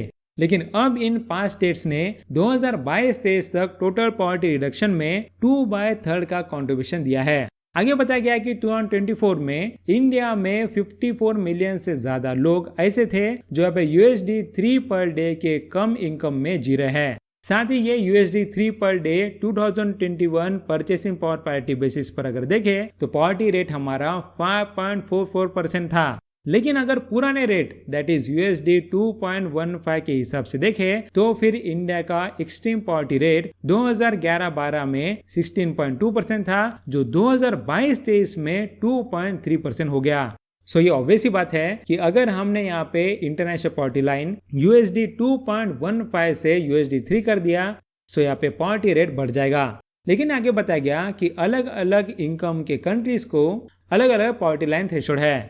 यह बताया गया कि वर्ल्ड बैंक ने लोअर मिडिल इनकम कंट्रीज के लिए पॉवर्टी लाइन $3.65 से बढ़ाकर $4.20 पर डे कर दिया और यहाँ पे अपर मिडिल इनकम कंट्रीज के लिए ये थ्रेशोल्ड $6.85 से बढ़ाकर $8.40 पर डे हो गया। साथ ही आगे बताया गया कि इंडिया में low and middle income country poverty line के नीचे रहने वाले लोग 2011-12 में 732.48 मिलियन थे, जो 2022-23 तक घटकर 342.32 मिलियन हो गए। उसके बाद आगे बताया गया कि वर्ल्ड बैंक ने मैक्रो इकोनॉमिक प्रोजेक्शन क्या किए। यहाँ बोला गया कि वर्ल्ड बैंक के मैक्रो इकोनॉमिक प्रोजेक्शन के मुताबिक इंडिया का current account deficit financial year 26 से फाइनेंशियल ईयर 28 तक एवरेज 1.2% ऑफ जीडीपी के अराउंड रहने का एस्टिमेट है। साथ ही यहाँ पे करंट अकाउंट डेफिसिट को कैपिटल इनफ्लोट से इजीली फाइनेंस किया जा सकेगा और यहाँ पे इंडिया के फॉरेक्स रिजर्व लगभग 16% ऑफ जीडीपी के लेवल पर स्टेबल बने रहेंगे। उसके बाद हम देखते हैं कि इंडिया में रूरल और अर्बन का पॉवर्टी गैप कैसा है। यहाँ बताया गया कि रूरल एरियाज में एक्सट्रीम पॉवर्टी 2011-12 में 18.4% थी, जो 2022-23 में सिर्फ 2.8% रह गई। साथ ही यहाँ पे अर्बन एरियाज में ये 10.7% से गिरकर 1.1% हो गई और यहाँ पे रूरल और अर्बन पॉवर्टी के बीच का गैप पहले 7.7% था, अब वो 2022-23 में ये सिर्फ 1.7% रह गया। यहाँ तक क्लियर है। अब यहाँ पे वर्ल्ड बैंक की बात करें तो रिसेंटली वो कुछ न्यूज में था। यहाँ बताया गया कि वर्ल्ड बैंक ने एक रिपोर्ट निकाली थी जहां पे उसने बोला था कि इंडिया का एक्सट्रीम पॉवर्टी ड्रॉप हो चुका है टू 2.3%। उसके बाद यहाँ पे वर्ल्ड बैंक की बात करें तो यूपी ने रिसेंटली लॉन्च किया था यूपी एग्रीज एंड एयर प्रज्ञा और वहां पे उसे वर्ल्ड बैंक ने सपोर्ट किया था।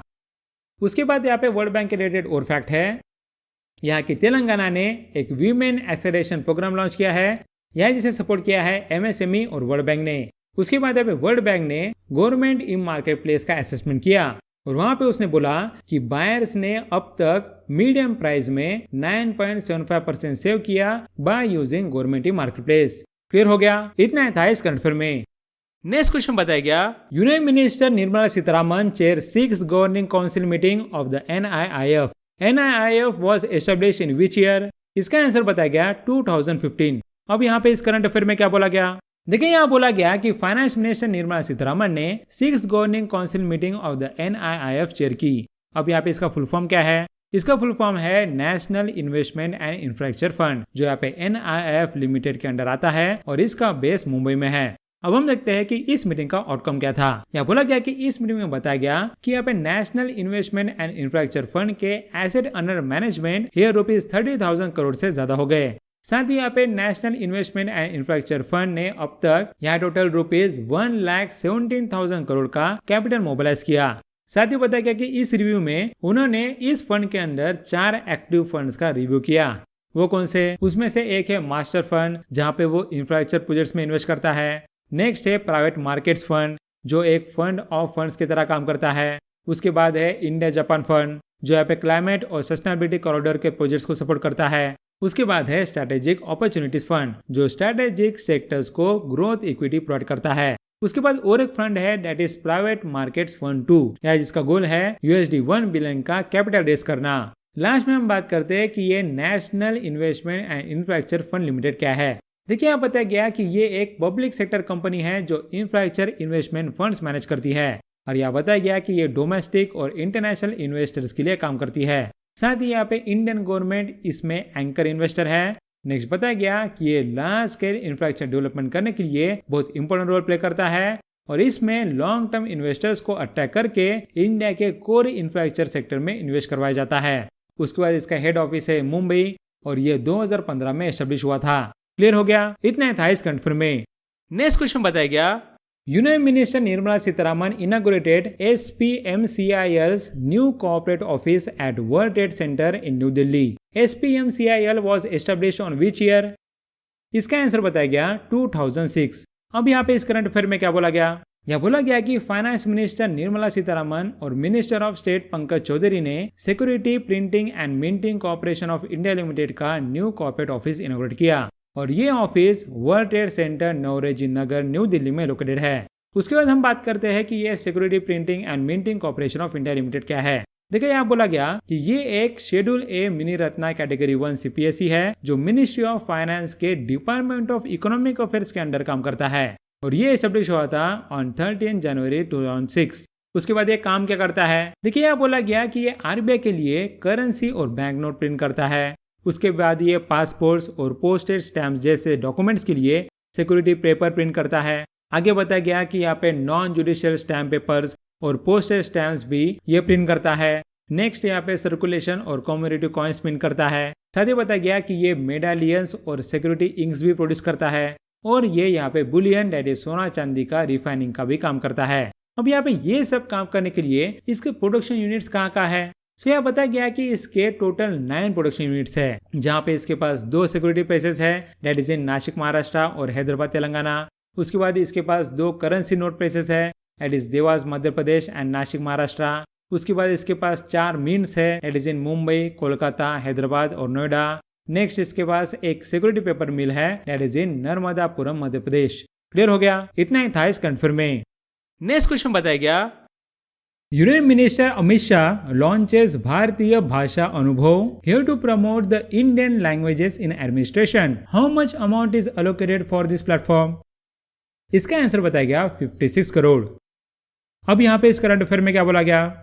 यहाँ देखिए यूनियन मिनिस्टर अमित शाह ने भारतीय भाषा अनुभव यानी कि इंडियन लैंग्वेजेस सेक्शन का लॉन्च किया है और ये initiative ministry of home affairs के डिपार्टमेंट ऑफ ऑफिशियल लैंग्वेज के अंडर आता है। आगे बताया गया कि इसका मेन एम है कि यहाँ पे सरकारी कामों में फॉरेन लैंग्वेज स्पेशली इंग्लिश पर जो डिपेंडेंसी है उसे कम करना है और ये इनिशिएटिव गवर्नमेंट डिपार्टमेंट्स के ऑफिशियल वर्क में रीजनल लैंग्वेजेस को प्रमोट करता है। अब यहाँ बताया गया कि इसके लिए कोलैबोरेशन भी किया गया। यह बताया गया कि भारतीय भाषा अनुभव का collaboration centre for development of advance computing Pune के साथ है और ये CDAC ministry of electronics and information technology के अंडर काम करता है। उसके बाद इसके लिए फंडिंग भी लगाई है। यह बताया है कि गवर्नमेंट ने इस प्लेटफॉर्म को डेवलप करने के लिए 56 करोड़ एलोकेट किए और ये फंडिंग 2024-25 के यूनियन बजट में अनाउंस किया गया। क्लियर हो गया? इतना ही था इस कंफर्म में। Union home minister Amit Shah inaugurated the revamped multi-agency center to combat terrorism. It will be developed with the investment of, इसका आंसर बताया गया 500 करोड़। अब यहाँ पे इस करंट अफेयर को समझने से पहले मैं आपको थोड़ा बैकग्राउंड बता देता हूँ। देखिए, पहलगाम में एक जगह है डेट इज बैसारान मेड्यूस, जिसे हम मिनी स्विट्जरलैंड भी बोलते हैं, और वहाँ पे नक्सलवादियों ने टेरर अटैक किया था और जिसमें 26 सिविलियंस ने जान गंवाई थी। और ये बताया गया था कि ये अटैक किया गया था बाय द रेजिस्टेंस फ्रंट, जो है ग्रुप ऑफ लश्कर तोयबा। और यहाँ पे उसके अगेंस्ट इंडिया ने ऑपरेशन सिंदूर भी निकाला था, जो यहाँ पे काफी सक्सेसफुल था और उसने लश्कर तोयबा के कैंप्स को डिस्ट्रॉय करके उन्हें एक सबक सिखाया। लेकिन यहाँ पे ऐसी चीजें नहीं होना चाहिए, इसके लिए हमने कुछ प्रिकॉशन लेना चाहिए, राइट। सो यहाँ पे वो प्रिकॉशन लेने के लिए हम यहाँ पे क्या कर रहे हैं ये बताया गया। देखिए, यहाँ बताया गया कि union home minister Amit Shah ने रीवैम्प्ड मल्टी एजेंसी सेंटर का इनॉग्रेशन किया और इसका गोल है कि यहाँ पे टेररिज्म, ऑर्गेनाइज क्राइम और साइबर थ्रेट्स को और इफेक्टिवली हैंडल करना। अब यहाँ पे आगे हम मल्टी एजेंसी सेंटर का कुछ बैकग्राउंड देखते हैं। देखिए, ये स्टार्ट कब हुआ था। देखिए, यहाँ बताया गया कि मल्टी एजेंसी सेंटर का आइडिया कारगिल वॉर के बाद 1999 में आया था और इसे ऑफिशियली 2001 में एस्टेब्लिश किया गया था ताकि इंटेलिजेंस एजेंसी के बीच बेटर कोऑर्डिनेशन हो सके। आगे यह बताया गया कि ये इंटेलिजेंस ब्यूरो के अंडर काम करता है। साथ ही यहाँ मल्टी एजेंसी सेंटर ये एक काउंटर टेररिज्म ग्रिड की तरह काम करता है, जहाँ इंटेलिजेंस शेयरिंग और थ्रेट मॉनिटरिंग होती है। और यहाँ पे इसके लिए कितना इन्वेस्टमेंट लगाया जा रहा है, सो यह बोला गया कि इसे अपग्रेड करने के लिए 500 करोड़ का इन्वेस्टमेंट लगाया जा रहा है और इसमें अलग अलग तरह की एजेंसी भी इन्वॉल्व है।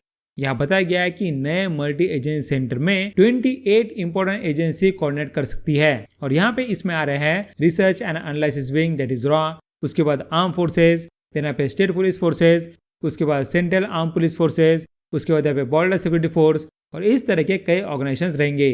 यहाँ तक क्लियर है।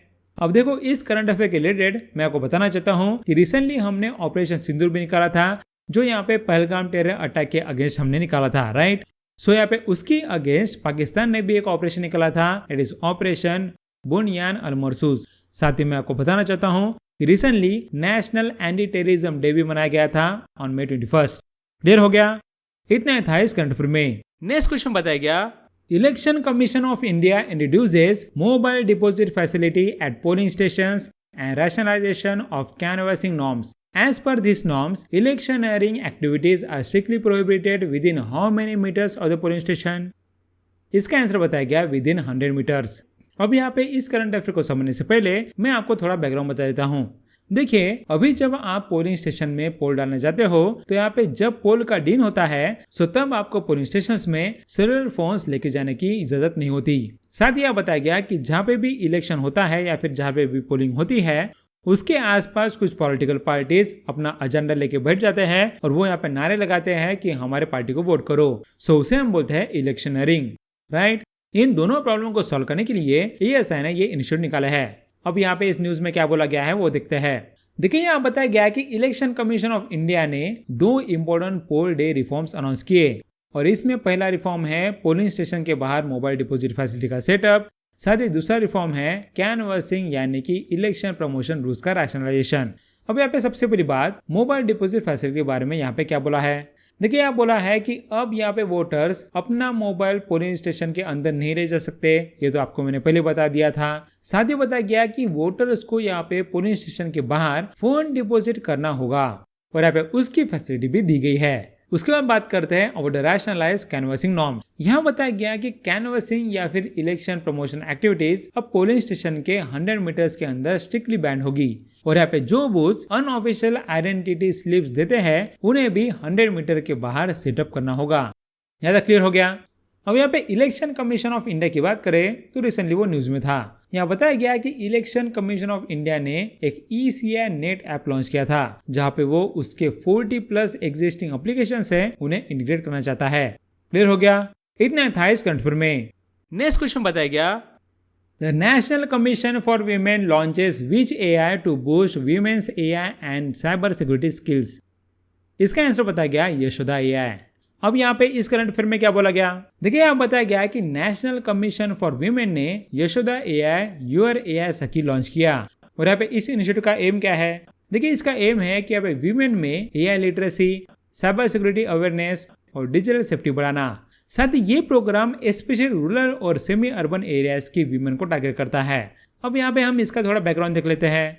देखिए यहाँ बताया गया कि नेशनल कमीशन फॉर वीमेन एक स्टेटरी बॉडी है जो यहाँ पे वीमेन के राइट्स को प्रोटेक्ट और प्रमोट करता है। और ये जो उसने यशोदा AI निकाला है, उसने ये फ्यूचरशिप लैब्स के साथ कोलैबोरेशन करके निकाला। और यहाँ पे फ्यूचरशिप लैब क्या है, ये एक तरह का टेक एजुकेशन प्रोवाइडर है। अब यहाँ पे आर्टिफिशियल इंटेलिजेंस की बात करें तो रिसेंटली उसके बारे में बहुत न्यूज थी। यहाँ बताया गया कि गवर्नमेंट ई मार्केट प्लेस ने एक यहाँ पे जेम AI लॉन्च किया है जो एक तरह का चैटबॉट है। उसके साथ यहाँ पे AI की बात करें तो यहाँ पे हरियाणा ने अप्रूव किया है 474 करोड़ AI डेवलपमेंट प्रोजेक्ट। उसके बाद यहाँ पे आर्टिफिशियल इंटेलिजेंस की ओर बात करें तो महाराष्ट्र ने लॉन्च किया है महाविस्तार AI एप्लीकेशन, जिससे वो यहाँ पे एग्रीकल्चर को ट्रांसफॉर्म करना चाहते हैं। उसके बाद यहाँ पे आर्टिफिशियल इंटेलिजेंस की बात करें तो आसाम ने इंट्रोड्यूस किया है अंकिता, जिसका फुल फॉर्म है Assam's new age knowledge based information technology anchor. और इससे यहाँ पे आसाम पहला स्टेट बना है जिसने AI एंकर डिप्लॉय किया है, जिससे वो कैबिनेट मीटिंग अपडेट्स को डिलीवर कर सके। उसके बाद यहाँ पे आर्टिफिशियल इंटेलिजेंस की बात करें तो यूपी ने वर्ल्ड बैंक के साथ 2 इनिशिएटिव लॉन्च किए। एक यहाँ पे UP agrees, that is Uttar Pradesh agriculture growth and rural enterprise ecosystem strengthening. ये तो यहाँ पे एग्रीकल्चर के लिए था, लेकिन साथ में उसने निकाला AI Pragya, that is artificial intelligence programme for resourcefulness, awareness, growth and youth advancement. उसके बाद यहाँ पे और AI की बात करें तो वेरिक्स ने इंडियन गवर्नमेंट के साथ एक AI किरण निकाला, जिससे वो यहाँ पे इंडियन वुमेन को AI में एम्पावर करना चाहते हैं। उसके बाद यहाँ पे आर्टिफिशियल इंटेलिजेंस की बात करें तो यहाँ पे 10 AI स्टार्टअप सिलेक्ट हुए हैं फॉर AI एक्सेलेरेटर प्रोग्राम, जो होगा इन पेरिस फ्रांस। और उसके लिए पार्टनरशिप की गई है with the station of Paris. साथ ही यहाँ पे AI की बात करें तो गूगल ने रिसेंटली इंट्रोड्यूस किया है उसका AI फर्स्ट रिस्ट्रक्चरिंग स्ट्रेटेजी, और उसका नाम है AI मातृरक्षा।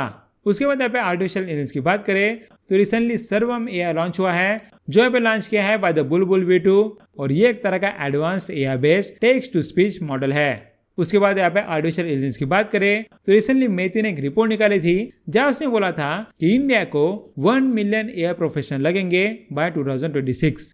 क्लियर हो गया? इतना था इस कंट्री में। नेक्स्ट क्वेश्चन बताया गया, as per ministry of labour and employment report gig workforce in India to grow to how much million by 2047। इसका आंसर बताया गया अप टू 62 मिलियन।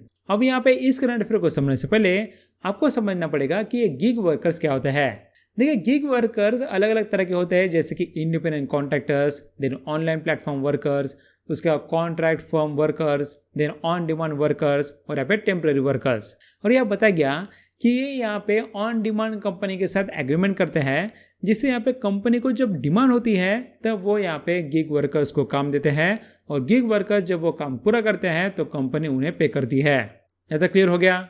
अब यहाँ पे इस करंट अफेयर में क्या बोला गया वो हम देखते हैं। यहाँ बताया गया कि V Giri national labour institute ने इंडिया की गिग और प्लेटफॉर्म वर्कफोर्स पर एक नई स्टडी रिलीज की है।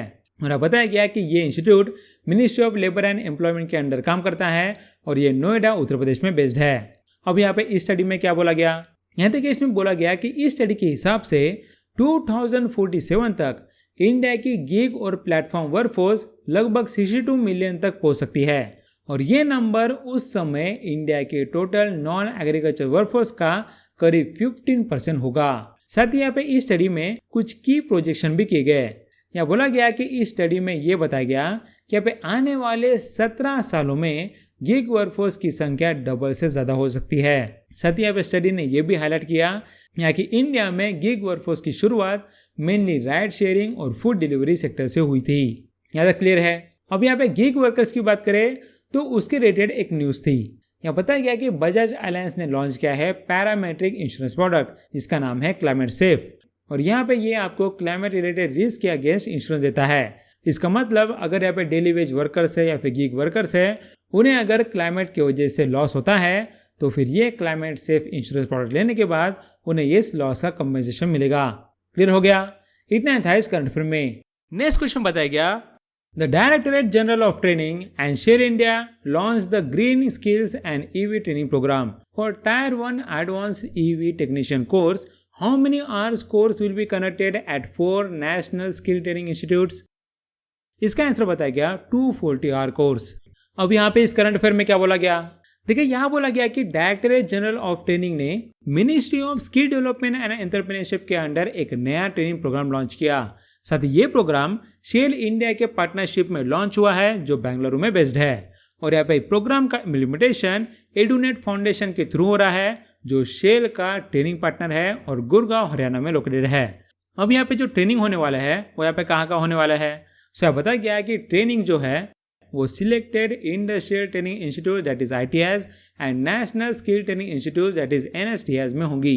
और यहाँ पे इसका मेन ऑब्जेक्टिव है कि यहाँ पे स्टूडेंट्स और फैकल्टी को ग्रीन एनर्जी और इलेक्ट्रिक मोबिलिटी में एडवांस स्किल सिखाना।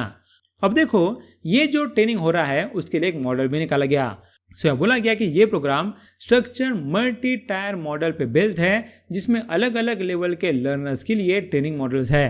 सो यहाँ पे इसमें सबसे पहले है the tier 1 that is advanced EV technician course. So बोला गया कि टायर 1 में 240 आवर का एडवांस्ड ईवी टेक्नीशियन कोर्स होगा जो यहाँ पे 4 NSTIs में करंट होगा। और यहाँ पे इस कोर्स में इलेक्ट्रिक व्हीकल सिस्टम्स की टेक्निकल नॉलेज और स्किल डीप लेवल पे सिखाई जाएंगी। उसके बाद होगा tier 2 that is job oriented EV skills course. So बोला गया कि इस टायर 2 में 90 आवर का job oriented EV skills course होगा जो 12 ITIs में होगा। और यहाँ पे ये ITIs ईवी लेबोरेटरीज से इक्विप्ड है और यहाँ पे कोर्स प्रैक्टिकल और जॉब फोकस्ड है। उसके बाद होगा tyre 3 that is green skills program. सब बोला गया कि इस टायर 3 में 50 आवर का ग्रीन स्किल्स प्रोग्राम होगा जो उन ITIs में होगा जहां लैब इंफ्रास्ट्रक्चर नहीं है। सो यहाँ पे इस कोर्स का focus basic green energy concept पे होगा। उसके बाद बताया गया कि इसमें इंस्ट्रक्टर ट्रेनिंग की भी बात की गई है। सो बोला गया कि 250 से ज्यादा इंस्ट्रक्टर्स का training of trainers programme connect किया जाएगा और इस प्रोग्राम की क्वालिटी और कंटिन्यूटी इंश्योर की जाएगी। उसके बाद बताया गया कि जो ट्रेनिंग हो रही है उसके ऊपर सर्टिफिकेशन भी मिलेगा। सो बताया गया कि ट्रेनिंग कंप्लीट करने वाले पार्टिसिपेंट्स को शेल और डायरेक्टरेट जनरल ऑफ ट्रेनिंग का को ब्रांडेड सर्टिफिकेट मिलेगा और अब प्लेसमेंट सपोर्ट भी दिया जाएगा जिससे पार्टिसिपेंट को जॉब अपॉर्चुनिटीज मिल सके। यहाँ तक क्लियर है? अब यहाँ पे इलेक्ट्रिक व्हीकल की बात करें तो रिसेंटली वो न्यूज में था। यहाँ बताया गया कि नेपाल में एक सागर माता संवाद हो रहा है जो एक तरह का ग्लोबल डायलॉग है ऑन क्लाइमेट चेंज और वहाँ पे इंडिया ने लॉजिस्टिक सपोर्ट के लिए 15 इलेक्ट्रिक व्हीकल गिफ्ट किया। उसके बाद इलेक्ट्रिक व्हीकल की बात करें तो आपको पता होना चाहिए कि इंडिया का इलेक्ट्रिक व्हीकल के लिए नेशनल गोल क्या है। सो बताया गया कि इंडिया का गोल है कि यहाँ पे 30% इलेक्ट्रिक व्हीकल पेनिट्रेशन होना चाहिए बाय 2030। उसके बाद यहाँ पे इलेक्ट्रिक व्हीकल की बात करें तो फिर यहाँ रिसेंटली एक स्कीम निकाली गई थी that is scheme to promote manufacturing of electric passenger cars in India. और यहाँ पे ये बताया गया कि जो भी अप्रूव्ड इलेक्ट्रिक व्हीकल मैन्युफैक्चरर्स है वो यहाँ पे बाहर से यानी कि इंडिया के बाहर से बनाई हुई कंप्लीटली बिल्ड इलेक्ट्रिक व्हीकल्स को इंपोर्ट कर सकते हैं, लेकिन यहाँ पे उसके लिए कुछ कंडीशन है। सो बताया गया कि मिनिमम उस इलेक्ट्रिक 4-व्हीलर का cost, insurance, freight value USD 35,000 का होना चाहिए और यहाँ पे ऐसा रहा तो फिर उन्हें इंपोर्ट यहाँ पे रिड्यूस कस्टम ड्यूटी में मिलेगा for 5 years which will be at 15%। उसके बाद यहाँ पे और बात बताई गई कि यहाँ पे और कंडीशन मीट करने पड़ेंगे। यहाँ बताया गया कि मैन्युफैक्चरर्स को अगले 3 साल तक 4,150 करोड़ इंडिया में इन्वेस्ट करना पड़ेगा। उसी के साथ यहाँ पे इंडिया में अगले 3 साल में 25% का डोमेस्टिक वैल्यू एडिशन करना पड़ेगा और यहाँ पे अगले 5 साल में 50% का डोमेस्टिक वैल्यू एडिशन करना पड़ेगा। सो क्लियर हो गया? इतने था इस कंट्री में। नेक्स्ट क्वेश्चन बताया गया Ministry of Agriculture and Farmers Welfare to launch the Cropik, a AI-powered scheme for the crop monitoring. What does first C in the Cropik represent? इसका आंसर बताया गया कलेक्शन। अब यहाँ पे इस करंट अफेयर में क्या बोला गया? देखिए, ministry of agriculture and farmers welfare यहाँ पे एक collection of the real time observation and the photo of the crops नाम का एक नया प्रोजेक्ट लॉन्च करने जा रही है। और यहाँ पे इसका काम क्या रहेगा? यहाँ देखिए, इसका पर्पस है कि क्रॉप का डाटा फील्ड फोटोज और एआई बेस्ड मॉडल के साथ कलेक्ट करना। साथ ही ये स्टडी पायलट फेज में खरीफ 2025 और रबी 2025-26 के दौरान स्टार्ट होगी और इसका नेशन वाइड इम्प्लीमेंटेशन 2026 से किया जाएगा। अब यहाँ पे इसमें क्रॉपिंग क्या है? देखिए, क्रॉपिंग है collection of real time observations and photo of crops, यहाँ पे जिसे प्रधानमंत्री फसल बीमा योजना के अंडर लॉन्च किया जा रहा और इसका मेन एम है क्रॉप हेल्थ मॉनिटर करना, स्ट्रेस डिटेक्ट करना और क्रॉप लॉस एसेस करके इंश्योरेंस क्लेम ऑटोमेटिक अप्रूव करना। साथ ये सब एआई और कंप्यूटर विजन टेक्नोलॉजी के यूज से होगा। आगे बोला गया कि क्रॉपिंग का fund fiat that is fund for innovation and technology provide करेगा और अब फिएट का टोटल बजट है ₹825 करोड़, जो यहाँ पे क्रॉप इंश्योरेंस के लिए टेक इनोवेशन को सपोर्ट करता है। उसके बाद हम बात करते हैं रिगार्डिंग द प्रधानमंत्री फसल बीमा योजना। यहाँ बताया गया कि इस स्कीम को फरवरी 2016 में प्राइम मिनिस्टर नरेंद्र मोदी ने लॉन्च किया था। साथ ही ये एक सेंट्रल सेक्टर स्कीम है जो ministry of agriculture and farmers welfare के अंडर आती है और यहाँ पे इस स्कीम का एम है कि यहाँ पे फार्मर्स को नेचुरल कैलामिटीज, पेस्ट और डिसीज से होने वाले क्रॉप लॉस से इंश्योरेंस कवरेज देना।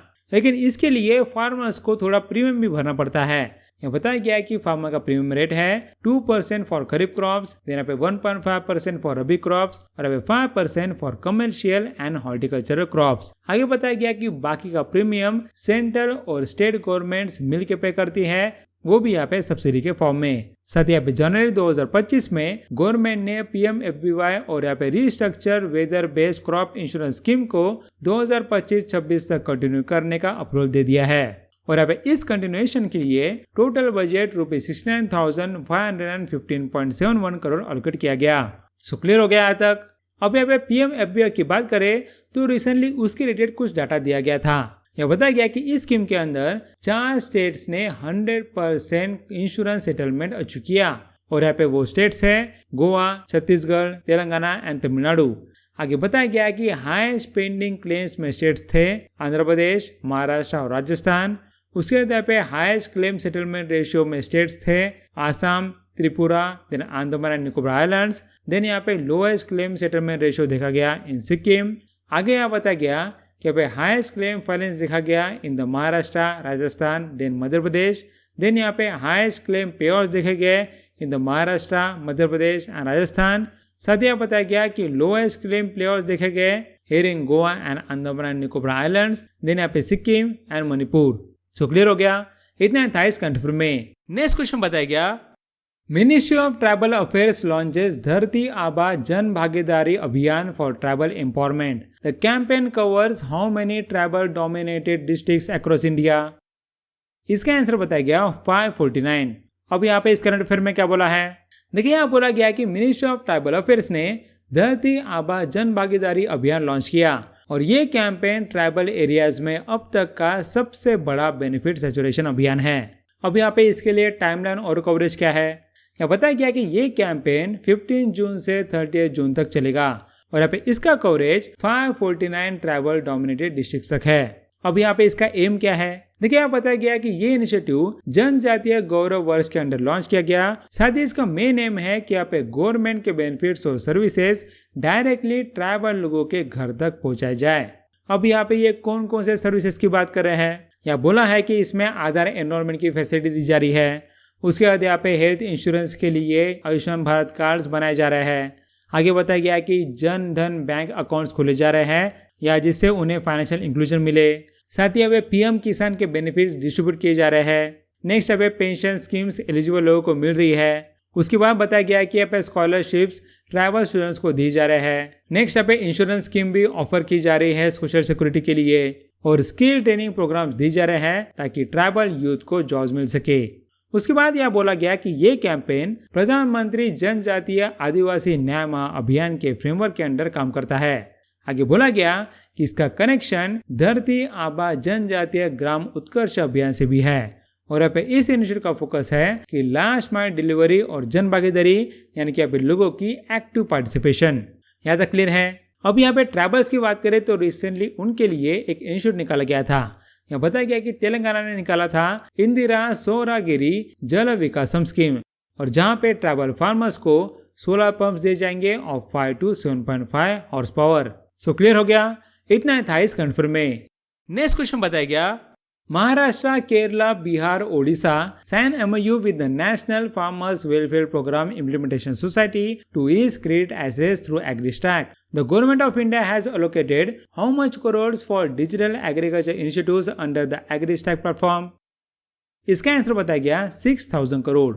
अब यहाँ पे इस करंट अफेयर में क्या बोला गया, यहाँ देखिए इसमें बताया गया कि अब महाराष्ट्र, केरला, बिहार और ओडिशा की स्टेट गवर्नमेंट्स ने एग्री स्टैक प्लेटफॉर्म के लिए national farmers welfare programme implementation society के साथ एक एमओयू साइन किया। और यहाँ पे इसका मेन एम है कि यहाँ पे एग्रीकल्चर के प्रोसेस में पेपर वर्क को कम करना। उसके बाद इसके लिए गवर्नमेंट ऑफ इंडिया ने कितना फंड दिया है, यहाँ बताया गया कि गवर्नमेंट ऑफ इंडिया ने एग्री स्टैक प्लेटफॉर्म के लिए टोटल 6,000 करोड़ अलोकेट किए। और ये आगे बताया गया कि इसमें से 4,000 करोड़ फार्मर रजिस्ट्री सिस्टम्स के लिए यूज होंगे, जिसमें लीगल हायर्स को रजिस्टर करने का सिस्टम भी होगा। और अब बचे हुए 2,000 crore digital crop service implement करने के लिए रखे गए। अब यहाँ पे ये एग्री स्टैक प्लेटफॉर्म क्या है, देखिए एग्री स्टैक प्लेटफॉर्म एक open source digital public infrastructure है और ये एक डिजिटल रिपोजिटरी है जिसमें फार्मर का पूरा डाटा स्टोर होता है। For example identity, land records, income, crops, loans, insurance और रेवेन्यू हिस्ट्री। अब यहाँ लास्ट में हम national farmers welfare programme implementation society के बारे में कुछ स्टैटिस्टिक्स फैक्ट देखते हैं। ये बोला गया कि इसके चेयरमैन है देवेश चतुर्वेदी, उसका इसका हेडक्वार्टर है न्यू दिल्ली में और ये सभी शुरू था इन 2019। सो क्लियर हो गया, इतना था इस करंट अफेयर में। नेक्स्ट क्वेश्चन बताया गया, The government extends old pension scheme benefits to Unified Pension Scheme subscribers. The Unified Pension Scheme provides a guaranteed pension of 50% of the average basic salary earned in the last 12 months before retirement. This 50% pension is available to employees with a minimum of how many years of service? इसका answer बताया गया with the minimum of 25 years of service. अब यहाँ पे इस current affair में क्या बोला गया, यहाँ देखिए इसमें बताया गया कि ministry of personnel public grievances and pension ने एक ऑफिस मेमोरेंडम इशू किया है जो ओल्ड पेंशन स्कीम के बेनिफिट्स के बारे में है। और यहाँ पे ये बेनिफिट्स उन सेंट्रल गवर्नमेंट एम्प्लॉयज के लिए है जो यूनिफाइड पेंशन स्कीम के सब्सक्राइबर है। अब यहाँ पे इस इंस्ट्रक्शन में क्या बोला गया, देखिए यहाँ पे department of pension and pensioners welfare ने इंस्ट्रक्शन दिए हैं कि यहाँ पे कुछ केसेस में यूनिफाइड पेंशन स्कीम वाले एम्प्लॉयज को ओल्ड पेंशन स्कीम के बेनिफिट्स मिलेंगे। अब यहाँ पे उसके लिए कौन कौन एलिजिबल रहेंगे, देखिए यहाँ बोला गया कि अगर कोई यूनिफाइड पेंशन स्कीम सब्सक्राइबर की गवर्नमेंट सर्विस के दौरान डेथ हो जाए तो फिर उस केस में उसको ओल्ड पेंशन स्कीम के बेनिफिट्स मिलेंगे। साथ ही अगर एम्प्लॉय इनवैलिडेशन या फिर डिसएबलमेंट की वजह से डिस्चार्ज किया गया हो तो भी उसे ओल्ड पेंशन स्कीम के बेनिफिट्स मिलेंगे। साथ ही बोला गया कि जो न्यू पेंशन स्कीम है जो अभी नई निकाली गई उसमें जो एम्प्लॉयज है वो भी यहाँ पे यूनिफाइड पेंशन स्कीम में स्विच कर सकते हैं। लेकिन यहाँ पे उसका फायदा क्या है, देखिए यहाँ बोला गया कि यहाँ पे NPS that is new pension scheme से यूनिफाइड पेंशन स्कीम में स्विच करने पर उन्हें ज्यादा अच्छा पेंशन और रिटायरमेंट कवरेज मिलेगा। साथ ही यूनिफाइड पेंशन स्कीम में एम्प्लॉय को गारंटीड पेंशन मिलती है जो रिटायरमेंट से पहले के 12 महीने का एवरेज बेसिक सैलरी का 50% होती है और ये 50% पेंशन उन्हीं को मिलेगी जिन्होंने मिनिमम 25 साल की सर्विस कंप्लीट की है। आगे बोला गया कि अगर एम्प्लॉय ने कम से कम 10 साल की सर्विस कंप्लीट की है तो उसे रिटायरमेंट के बाद ₹10,000 पर मंथ का मिनिमम पेंशन मिलेगा। और अब जब पेंशनर की डेथ हो जाती है तो उनके फैमिली मेंबर्स को लास्ट पेंशन का 60% मिलता है। साथ ही यहाँ पे यूनिफाइड पेंशन स्कीम के अंडर एम्प्लॉय को अपने बेसिक सैलरी और यहाँ पे डेडनेस अलाउंस का 10% कॉन्ट्रीब्यूट करना होता है। साथ ही बताया गया कि यहाँ पे गवर्नमेंट अपने तरफ से एम्प्लॉय के सैलरी का 18.5% कॉन्ट्रीब्यूट करती है जो यहाँ पे न्यू पेंशन स्कीम के 14% से ज्यादा है। और ये नया ऑर्डर ये भी अलाउ करता है कि अगर एम्प्लॉय की सर्विस के दौरान डेथ हो जाए तो यहाँ पे ओल्ड पेंशन स्कीम बेनिफिट्स मिल सकते हैं। नेक्स्ट हमें बताया है कि यूनिफाइड पेंशन स्कीम पेंशनर्स को मैक्सिमम ₹25 लाख तक का ग्रेच्युटी अमाउंट मिल सकता है। आगे बताया गया कि अगर गवर्नमेंट सर्वेंट की सर्विस में डेथ हो जाती है तो उसने जो लास्ट पेंशन ऑप्शन चूज किया था वही फाइनल माना जाएगा।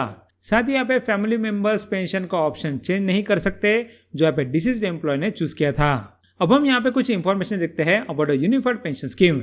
यहाँ बताया गया है कि यूनिफाइड पेंशन स्कीम एक नया पेंशन स्कीम है जो यहाँ पे गवर्नमेंट ऑफ इंडिया ने सेंट्रल गवर्नमेंट एम्प्लॉयज के लिए स्टार्ट किया। साथ ही इसमें ओल्ड पेंशन स्कीम और यहाँ पे नेशनल पेंशन स्कीम या फिर न्यू पेंशन स्कीम दोनों स्कीम के फीचर्स इंक्लूडेड है। आगे बोला गया है कि यूनिफाइड पेंशन स्कीम को 24 जनवरी 2025 को department of financial services ministry of finance ने लॉन्च किया था। साथ ही ये स्कीम ऑफिशियली 1 अप्रैल 2025 से इफेक्टिव हुई और यहाँ पे इसका एम है कि यहाँ पे रिटायरमेंट के बाद गारंटी पेंशन और यहाँ पे डेथ ग्रेचुइटी बेनिफिट्स प्रोवाइड की जाए या जैसे कि ओल्ड पेंशन स्कीम में मिलता था। क्लियर हो गया आज तक। अब यहाँ पे पेंशन की बात करें तो रिसेंटली पेंशन के बारे में एक न्यूज थी। यहाँ बोला गया कि मिनिस्ट्री ऑफ कोल ने लॉन्च किया था सी केयर्स वर्जन 2.0 और जो बिलोंग करता है to coal mines provident fund organisation. Clear हो गया। इतना था इस कंट्री में। नेक्स्ट क्वेश्चन बताया गया ministry of education release performance grading index 2.0 report for 2022-23 and 2023-24 we state और union territory topped in PGI. इसका आंसर बताया गया चंडीगढ़। अब यहाँ पे इस करंट अफेयर में क्या बोला गया, यहाँ देखिए इसमें बताया गया कि department of school education and literacy which is under ministry of education उन्होंने performance grading index 2.0 report for 2022-23 and 2023-24 release किया। और ये इंडेक्स क्या है, देखिए यहाँ पे performance grading index 2.0 school education system को स्टेट और यूनियन टेरिटरी लेवल पर एक कॉम्प्रिहेंसिव इंडेक्स के थ्रू इवैल्यूएट करता है। अब यहाँ पे हम परफॉर्मेंस ग्रेडिंग इंडेक्स 2.0 के बारे में पढ़ते हैं। यहाँ बोला गया कि performance grading index 2.0 original performance grading index का अपडेटेड वर्जन है जो पहली बार 2017 में लॉन्च हुआ था। साथ ही यहाँ पे 2021 में फ्रेमवर्क को रिवैम्प किया गया ताकि ये नेशनल एजुकेशन पॉलिसी 2020 और सस्टेनेबल डेवलपमेंट गोल्स के साथ अलाइन हो सके। अब यहाँ पे आज के टाइम में परफॉर्मेंस ग्रेडिंग इंडेक्स 2.0 में टोटल 73 इंडिकेटर्स है जो 6 डोमेन्स में डिवाइड किए गए हैं। अब यहाँ पे ये 6 डोमेन्स कौन से हैं, इनमें आते हैं learning outcomes and quality, then access, then infrastructure and facility, then equity, then governance processes और यहाँ पे टीचर एजुकेशन एंड ट्रेनिंग। साथ ही यहाँ पे स्टेट्स और यूनियन टेरिटरीज को 1000 पॉइंट्स के स्केल पर स्कोर दिया जाता है। और यहाँ पे परफॉर्मेंस ग्रेडिंग इंडेक्स 2.0 फ्रेमवर्क में टोटल 10 परफॉर्मेंस ग्रेड बैंड्स बनाए गए हैं। अब यहाँ पे ये ग्रेड बैंड्स कौन से हैं, यहाँ देखिए ये ग्रेड बैंड स्कोर के हिसाब से दी गए। सो यहाँ पे ध्यान दीजिए कि कौन सा ग्रेड बैंड होता है और उसके लिए कितना स्कोर होता है। सो बोला गया कि दक्ष ग्रेड उन्हें मिलता है जिनका स्कोर 940 से ऊपर होता है। उसके बाद उत्कर्ष ग्रेड्स के लिए स्कोर होना चाहिए 881 to 940। उसके बाद अति उत्तम के लिए 821 to 880। देन यहाँ पे उत्तम ग्रेड के लिए 761 to 820। उसके बाद यहाँ पे प्रचेष्टा 1 ग्रेड के लिए 701 to 760। देन यहाँ पे प्रचेष्टा 2 के लिए 641 to 700। आगे यहाँ बोला गया कि प्रचेष्टा 3 ग्रेड के लिए 581 to 640। देन यहाँ बताया गया कि यहाँ पे आकांक्षी 1 ग्रेड के लिए 521 to 580 स्कोर होना चाहिए। देन यहाँ पे आकांक्षी 2 ग्रेड के लिए 461 to 520। और यहाँ पे लास्ट में बताया गया कि आकांक्षी 3 ग्रेड लोएस्ट ग्रेड है और यहाँ पे उन्हें मिलता है जिनका स्कोर 460 से कम होता है। सो क्लियर हो गया आपको सारे ग्रेड्स उसके स्कोर। सो अब हम देखते हैं कि यहाँ पे इस इंडेक्स के वर्जन 2 में 2023-24 में क्या बोला गया।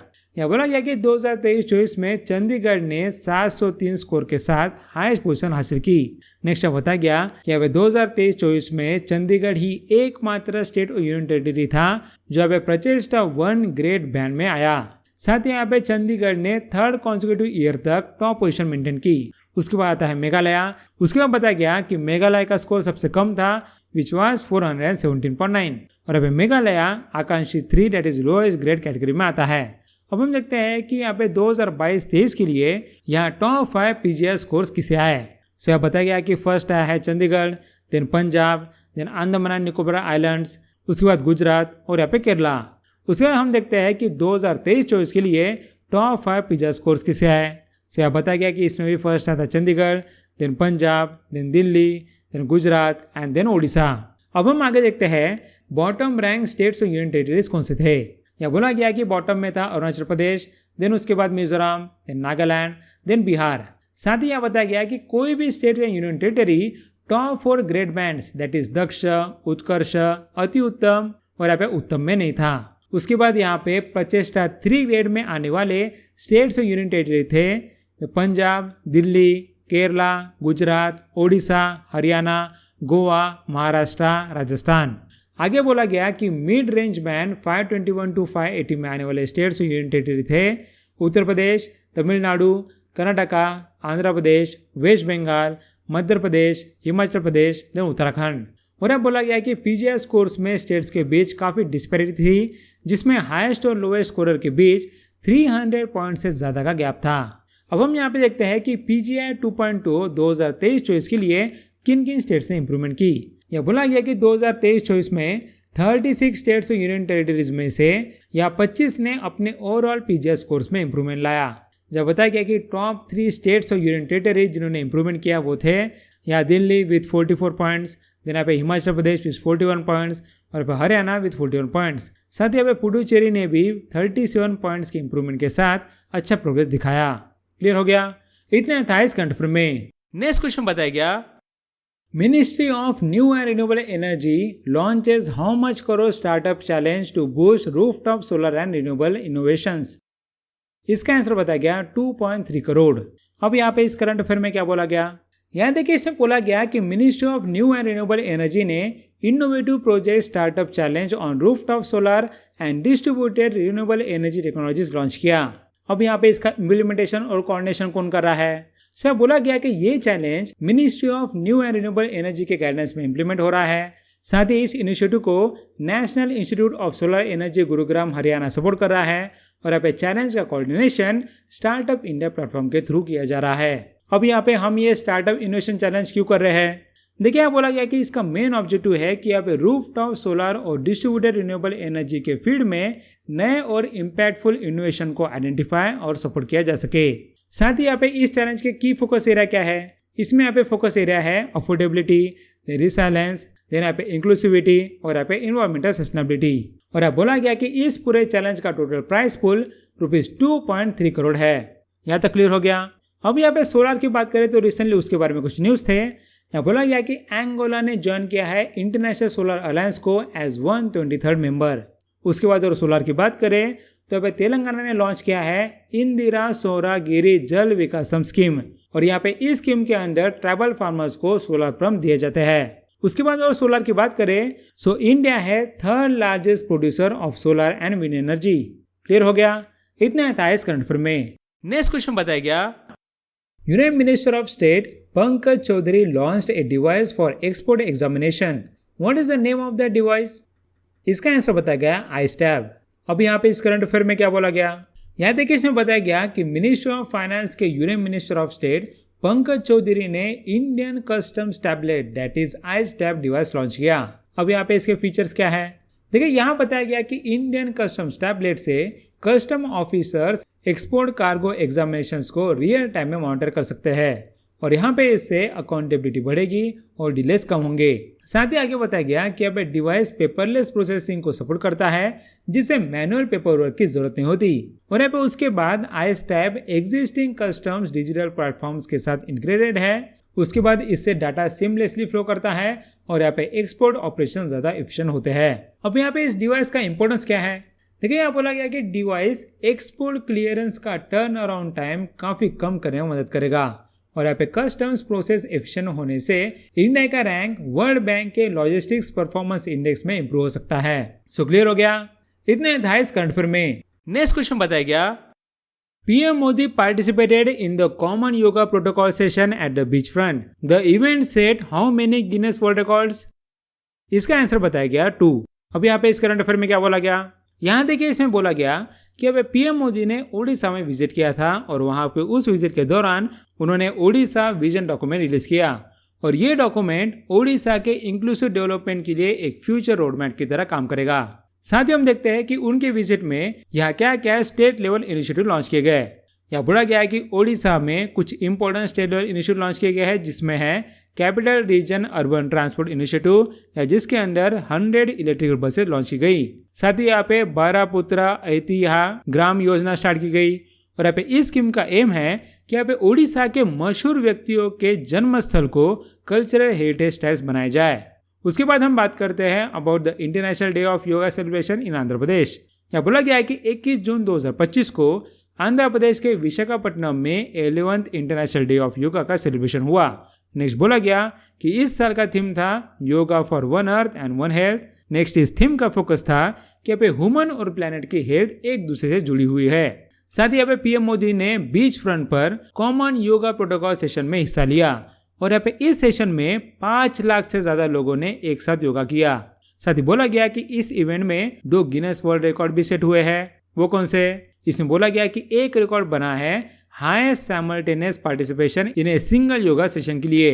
साथ ही यहाँ पे दूसरा रिकॉर्ड है फॉर 108 सूर्य नमस्कार जो किए थे बाय 22,000 ट्राइबल स्टूडेंट्स। आगे बोला गया कि योगा संगम इवेंट्स इंडिया के 3 लाख से ज्यादा लोकेशंस पर ऑर्गेनाइज किए गए। साथ ही योगा विद फैमिली और यहाँ पे योगा अनप्लग जैसे नेशनल कैंपेन्स माई जोवी और माई भारत प्लेटफॉर्म्स के लिए चलाए गए। यहाँ तक क्लियर है? अब यहाँ पे योगा की बात करें तो रिसेंटली योगा न्यूज में था, क्योंकि recently 2nd Asian योगासना sports championship हुआ था और वहां पे इंडिया ने मेडल टैली टॉप की थी। साथ ही अब योगा की बात करें तो रिसेंटली एक yoga guru and Padma Shri awardee Swami Sivananda नहीं रहे। सो क्लियर हो गया? इतना था इस करंट अफेयर में। नेक्स्ट क्वेश्चन बताया गया, as per government data India's total installed power capacity rises to 476 gigawatt. What is India's rank globally in renewable energy installed capacity?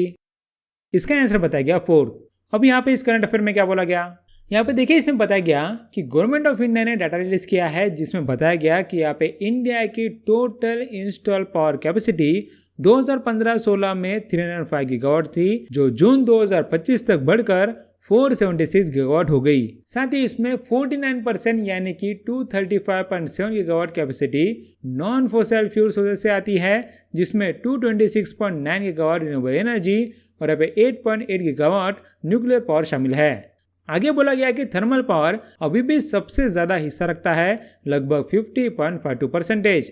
और अब इंडिया ने अप्रैल 2018 तक 100% विलेज इलेक्ट्रिफिकेशन अचीव किया है और अब 2.8 करोड़ से ज्यादा हाउस होल्ड्स को ग्रिड से कनेक्ट किया गया। अब हम आगे देखते हैं कि यहाँ पे रिन्यूएबल एनर्जी सोर्सेज में हमने अब तक क्या क्या अकम्प्लिशमेंट किए। यहाँ बोला गया कि रिन्यूएबल एनर्जी के फील्ड में इंडिया दुनिया में 4th रैंक पर है इंस्टॉल कैपेसिटी में, उसके बाद विंड पावर में है वो 4th। आगे बोला गया कि सोलर पावर में हम है 3rd। अब यहाँ पे सोलर पावर में हमारा रैंक इतना अच्छा इसलिए है क्योंकि हमने सोलर एनर्जी के लिए अलग अलग स्कीम्स निकाले हैं। यहाँ पे हम उसके बारे में पढ़ते हैं। इसमें यहाँ पे सबसे पहला है पीएम सूर्य घर मुफ्त बिजली योजना। यहाँ बोला गया कि ये स्कीम फरवरी 2024 में लॉन्च हुई थी। साथ ही ये दुनिया की सबसे बड़ी डोमेस्टिक रूफटॉप सोलर स्कीम है। आगे बताया गया कि स्कीम का गोल है 1 करोड़ हाउस होल्ड्स को मार्च 2027 तक हर महीने 300 यूनिट्स फ्री इलेक्ट्रिसिटी देना।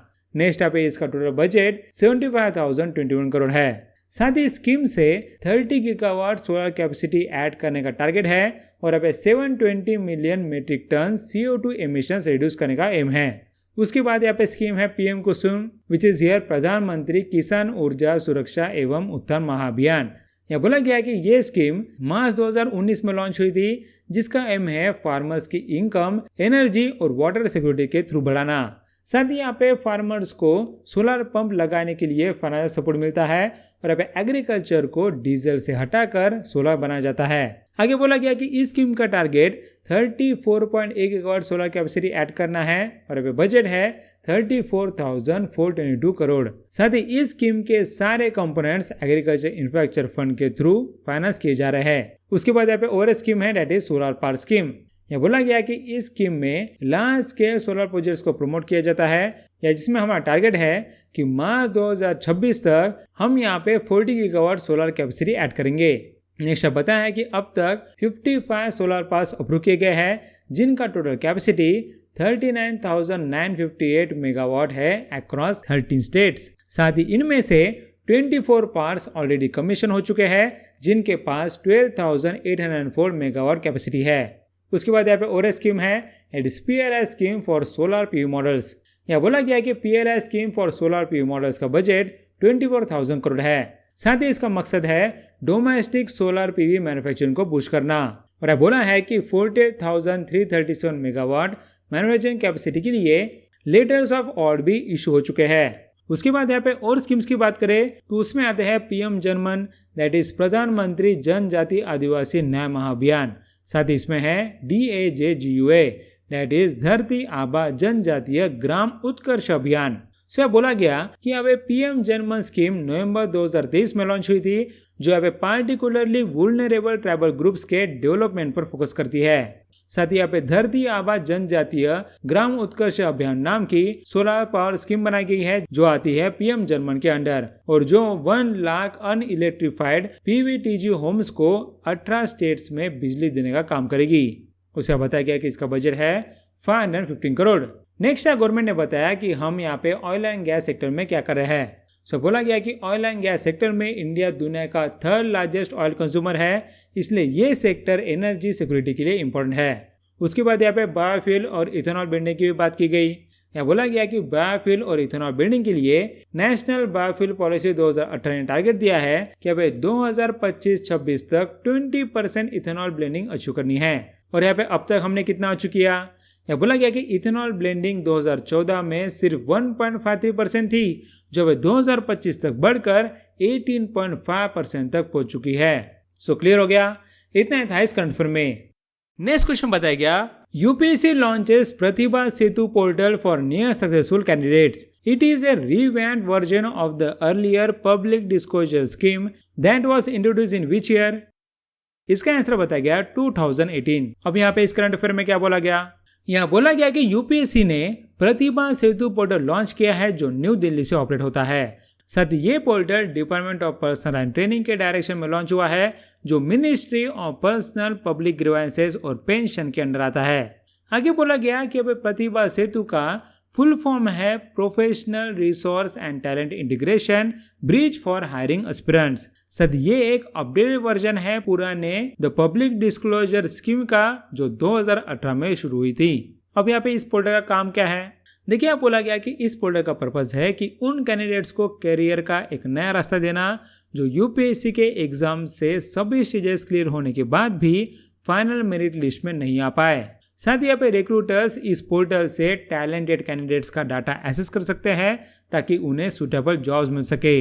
लेकिन यहाँ पे किन किन कैंडिडेट्स का डाटा रहेगा, यहाँ बोला गया कि इस पोर्टल में सिर्फ वही कैंडिडेट्स इंक्लूड होंगे जो वॉलंटरीली अपने कंसर्न देंगे।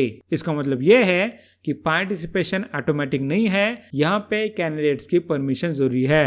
अब ये इनिशिएटिव कौन कौन से यूपीएससी एग्जाम को कवर करता है, देखिए ये सारे इंपॉर्टेंट एग्जाम को कवर करता है। It is civil services examination, overseer engineering services examination और यहाँ पे इंडियन फॉरेस्ट सर्विस एग्जामिनेशन। आगे बोला गया कि central arm police forces examination, then here combined defence services, उसके बाद यहाँ पे मेडिकल सर्विसेज एग्जामिनेशन। आगे बताया गया कि जियो साइंटिस्ट एग्जाम, उसके बाद यहाँ पे Indian economic service, then Indian statistical service exam भी इसमें कवर होते हैं। यहाँ तक क्लियर हो गया। अब यहाँ पे यूपीएससी की बात करें तो रिसेंटली उसके बारे में न्यूज थी कि यहाँ पे अनुज कुमार सिंह बने हैं जॉइंट सेक्रेटरी इन यूपीएससी। क्लियर हो गया, इतना था इस करंट में। नेक्स्ट क्वेश्चन बताया गया, as per sustainable development report on 25 what is India's rank in sustainable development goals index. इसका आंसर बताया गया 99।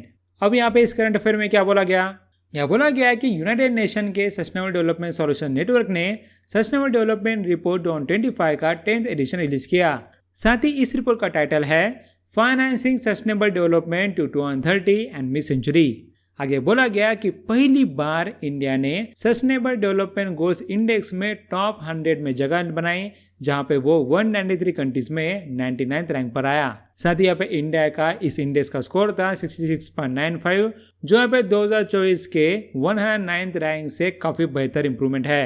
उसके बाद आगे हम देखते हैं कि इस इंडेक्स में टॉप परफॉर्मेंस कौन है। यहाँ पे बोला गया कि इसमें फर्स्ट आया था फिनलैंड, उसके बाद सेकंड आया था स्वीडन, आगे यहाँ बोला गया कि थर्ड आया था डेनमार्क। देन यहाँ पे इसमें ये भी इंफॉर्मेशन दी गई है कि यहाँ पे चाइना ने भी यहाँ पे काफी इंप्रूवमेंट लाई जहाँ पे वो पहली बार टॉप 50 में आया और उसका रैंक था 49th। आगे हम देखते हैं कि ये सस्टेनेबल डेवलपमेंट रिपोर्ट क्या है। यहाँ बोला गया कि सस्टेनेबल डेवलपमेंट रिपोर्ट में अपडेटेड एसडीजी इंडेक्स और डैशबोर्ड शामिल है जो पे 17 एसडीजी के बेसिस पर 193 यूएन मेंबर स्टेट्स के परफॉर्मेंस को एसेस करता है। साथ ही यहाँ पे इस रिपोर्ट में एसडीजी इंडेक्स इंक्लूड किया गया है जो यहाँ पे 17 हेडलाइन इंडिकेटर्स पर बेस्ड है और वह 2015 से एसडीजी प्रोग्रेस को मेजर करता है। साथ ही यहाँ पे इस इंडेक्स का स्कोर 0 से 100 के बीच होता है जहाँ पे 100 का मतलब होता है फुल एसडीजी अचीवमेंट और यहाँ पे 0 का मतलब होता है नो मेजरेबल प्रोग्रेस। अब हम आगे देखते हैं कि इस रिपोर्ट के हाईलाइट क्या है। यह बोला गया कि SDR 2025 के हाईलाइट्स में बताया गया कि भाई 2030 तक सिर्फ 20% से कम एसडीजी टारगेट्स ही अचीव होने की उम्मीद है। या बोला गया कि अब तक ग्लोबली सिर्फ 17% एसडीजी टारगेट्स ही ट्रैक पर है। और यहाँ पे ग्लोबल एसडीजी प्रोग्रेस में मेजर रिकॉर्ड कौन सा है, उसमें आते हैं आर्म कॉन्फ्लिक्ट्स, देन यहाँ पे स्ट्रक्चरल वुलनरेबिलिटीज और यहाँ पे लिमिटेड फिजिकल स्पेस। उसके बाद हम देखते हैं कि यहाँ पे United nation systematic development solution network के स्टैटिक इन्फो क्या है। यहाँ बोला गया कि इसके प्रेसिडेंट है जेफरी डी सैच। उसके बाद इसका हेडक्वार्टर है इन न्यूयॉर्क यूएसए और ये ऑर्गेनाइजेशन 2012 में एस्टेब्लिश हुआ था। लास्ट में यहाँ पे जाते जाते मैं आपको बताना चाहता हूँ कि कौन कौन से सस्टेनेबल डेवलपमेंट गोल्स होते हैं। यहाँ पे देखिए इसमें 17 सस्टेनेबल डेवलपमेंट गोल्स होते हैं, जहाँ पे 1 है for no poverty, then 2 for zero hunger, उसके बाद 3 for good health and wellbeing, then 4 for quality education, then 5 for gender equality, then 6 for clean water and sanitation, then 7 for affordable and clean energy, then यहाँ पे 8 for decent work and economic growth, उसके बाद 9 for industry innovation and infrastructure, then यहाँ पे 10 for reduce inequalities, then यहाँ पे 11 for sustainable cities and communities, then यहाँ पे 12 for responsible consumption and production, उसके बाद 13 फॉर क्लाइमेट एक्शन, देन यहाँ पे 14 फॉर लाइफ बिलो वाटर, उसके बाद यहाँ पे 15 फॉर लाइफ ऑनलाइन, आगे यहाँ पे 16 for piece justice and strong institutions और यहाँ पे 17 for partnerships for the goals. So clear हो गया, इतने था इस कंफ्यूर में। नेक्स्ट क्वेश्चन बताया गया, The Department of Financial Services, Ministry of Finance held a high-level meeting which focused on scaling up the Reserve Bank of India's latest digital lending initiative, that is the Unified Lending Interface. The Unified Lending Interface was launched in which year? इसका answer बताया गया 2024। अब यहाँ पे इस current affair में क्या बोला गया? यह बोला गया कि डिपार्टमेंट ऑफ फाइनेंशियल सर्विसेज जो मिनिस्ट्री ऑफ फाइनेंस के अंडर आता है उसने एक हाई लेवल मीटिंग कंडक्ट की। साथ ही मीटिंग का फोकस था आरबीआई के नए digital lending initiative unified lending interface को स्केल अप करना। अब हम यहाँ पे देखते हैं कि ये यूनिफाइड लेंडिंग इंटरफेस क्या है। देखिए यहाँ बोला गया कि ये इंटरफेस एक API based consent driven digital platform है। इसका मतलब ये है कि बोरर के परमिशन से बैंक्स और फाइनेंशियल इंस्टीट्यूशंस उनका डाटा एक्सेस कर सकते हैं। साथ ही ये जो प्लेटफॉर्म है वह पे आधार, लैंड रिकॉर्ड्स, टैक्स फाइलिंग्स और यहाँ पे KYC based authenticated data sources से डाटा एक्सेस करने देता है। और यहाँ पे इससे क्या होगा, यहाँ आगे बताया गया कि यहाँ पे बैंक्स और फाइनेंशियल इंस्टीट्यूशंस इस प्लेटफॉर्म के थ्रू मल्टीपल वेरीफाइड सोर्सेज से बोरर का सिक्योर डाटा ले सकते हैं। साथ ही यहाँ पे इस इंटरफेस को डिजिटल पब्लिक इंफ्रास्ट्रक्चर का एक हिस्सा माना जा रहा है जो वे भारत के क्रेडिट मार्केट के लिए बनाया गया। आगे बोला गया कि इस प्लेटफॉर्म को रिजर्व बैंक इनोवेशन हब ने डेवलप किया था और यहाँ पे इस इंटरफेस को ऑफिशियली 2024 में अनाउंस किया गया था। क्लियर हो गया, इतना था इस कंफर्म में। नेक्स्ट क्वेश्चन बताया गया, ministry of skill development and entrepreneurship and ministry of women and child development jointly launches Navya for skilling adolescent girls. The program targets girls with a minimum educational qualification of which class? इसका answer बताया गया class 10। अब यहाँ पे इस current affair में क्या बोला गया, यहाँ बोला गया कि ministry of women and child development और ministry of skill development and entrepreneurship ने मिलकर नाव्या इनिशिएटिव लॉन्च किया। और यहाँ पे इस इनिशिएटिव का फुल नेम है nurturing aspirations through vocational training for young adolescent girls, that is Navya. साथ ही यहाँ पे इसका लॉन्च सोनभद्रा उत्तर प्रदेश में हुआ। अब यहाँ पे ये प्रोग्राम है क्या, देखिए यहाँ बोला गया कि नाव्या एक पायलट प्रोग्राम है जो यहाँ पे 16 to 18 साल की लड़कियों को वोकेशनल ट्रेनिंग देने के लिए डिजाइन किया गया। नेक्स्ट यहाँ पे इसका टारगेट उन लड़कियों पर है जिन्होंने कम से कम क्लास 10 पास किया हो। साथ ही प्रोग्राम का main focus non traditional job roles पर है ताकि लड़कियों के पास नए करियर ऑप्शंस हो सके। आगे बोला गया कि हर डिस्ट्रिक्ट में स्पेशल ट्रेनिंग सेंटर बनाए जाएंगे। साथ ही यहाँ पे ये सेंटर्स स्पेसिफिक जॉब रोल्स के हिसाब से वोकेशनल कोर्सेज ऑफर करेंगे। नेक्स्ट आप बताया गया कि ministry of women and child development के द्वारा आइडेंटिफाई की गई लड़कियों को ट्रेनिंग के लिए एनरोल किया जाएगा। आगे बताया गया कि ट्रेनिंग यहाँ पे short term skill development courses के जरिए दी जाएगी। साथ ही यहाँ पे ये कोर्सेज प्रधानमंत्री कौशल विकास योजना और प्रधानमंत्री विश्वकर्मा योजना के अंडर कनेक्ट होंगे। और यहाँ पे ये इनिशिएटिव का गोल है कि यहाँ पे लड़कियां ट्रेनिंग के बाद अपना छोटा बिजनेस शुरू कर सके। अब यहाँ पे आगे हम बात करते हैं अबाउट द प्रधानमंत्री कौशल विकास योजना। यहाँ बोला गया कि ये स्कीम जुलाई 2015 में लॉन्च हुई थी और इसका एम है कि यहाँ पे यूथ को इंडस्ट्री रिलेवेंट और मार्केट के अकॉर्डिंग स्किल सिखाना और उन्हें सर्टिफाई करना। नेक्स्ट यहाँ पे ये scheme ministry of skill development और एंटरप्रेन्योरशिप के अंडर आती है। आगे बोला गया कि स्कीम को national skill development corporation new Delhi से इम्प्लीमेंट किया जाता है। साथ ही यहाँ पे अभी प्रधानमंत्री कौशल विकास योजना का 4th फेज चल रहा है जो है 2023 से 2026 तक चलेगा और यहाँ पे इसके लिए टोटल बजट है 12,000 करोड़। उसके बाद हम बात करते हैं अबाउट द प्रधानमंत्री विश्वकर्मा योजना। यहाँ बोला गया कि ये स्कीम एक सेंटर सेक्टर स्कीम है जो यहाँ पे सितंबर 2023 में लॉन्च हुई और यहाँ पे इसका मकसद है कि यहाँ पे ट्रेडिशनल आर्टिसंस और यहाँ पे क्राफ्ट पीपल को सपोर्ट और एम्पावर करना जिन्हें विश्वकर्मा कहा जाता है। आगे बताया गया कि यहाँ पे ये scheme ministry of micro small and medium enterprise के अंडर चलती है। साथ ही ये 5 साल तक चलेगी, 2023 से 2028 तक और इसके लिए टोटल बजट है 13,000 करोड़। क्लियर हो गया? इतना था इस करंट अफेयर में। सो ये था हमारा पीआईबी नाउ सीरीज का जून 2025 का वीडियो। आई होप इससे आपको जून मंथ के पीआईबी करंट अफेयर्स में कॉन्फिडेंस आ गया होगा। अब यहाँ पे इसका वीडियो आप कैसे एक्सेस कर सकते हो? देखिए हमारे अफेयर्स में आरबीआई के यूट्यूब चैनल में आपको सब्सक्राइब बाजू में एक जॉब बटन दिखेगा। उस जॉब बटन में आपको आरबीआई मंथली करंट अफेयर्स ऐसे ग्रुप दिखेगा। उस ग्रुप को ज्वाइन करने के बाद आप इस वीडियो को एक्सेस कर सकते हो। So thanks for watching and meet you in next video.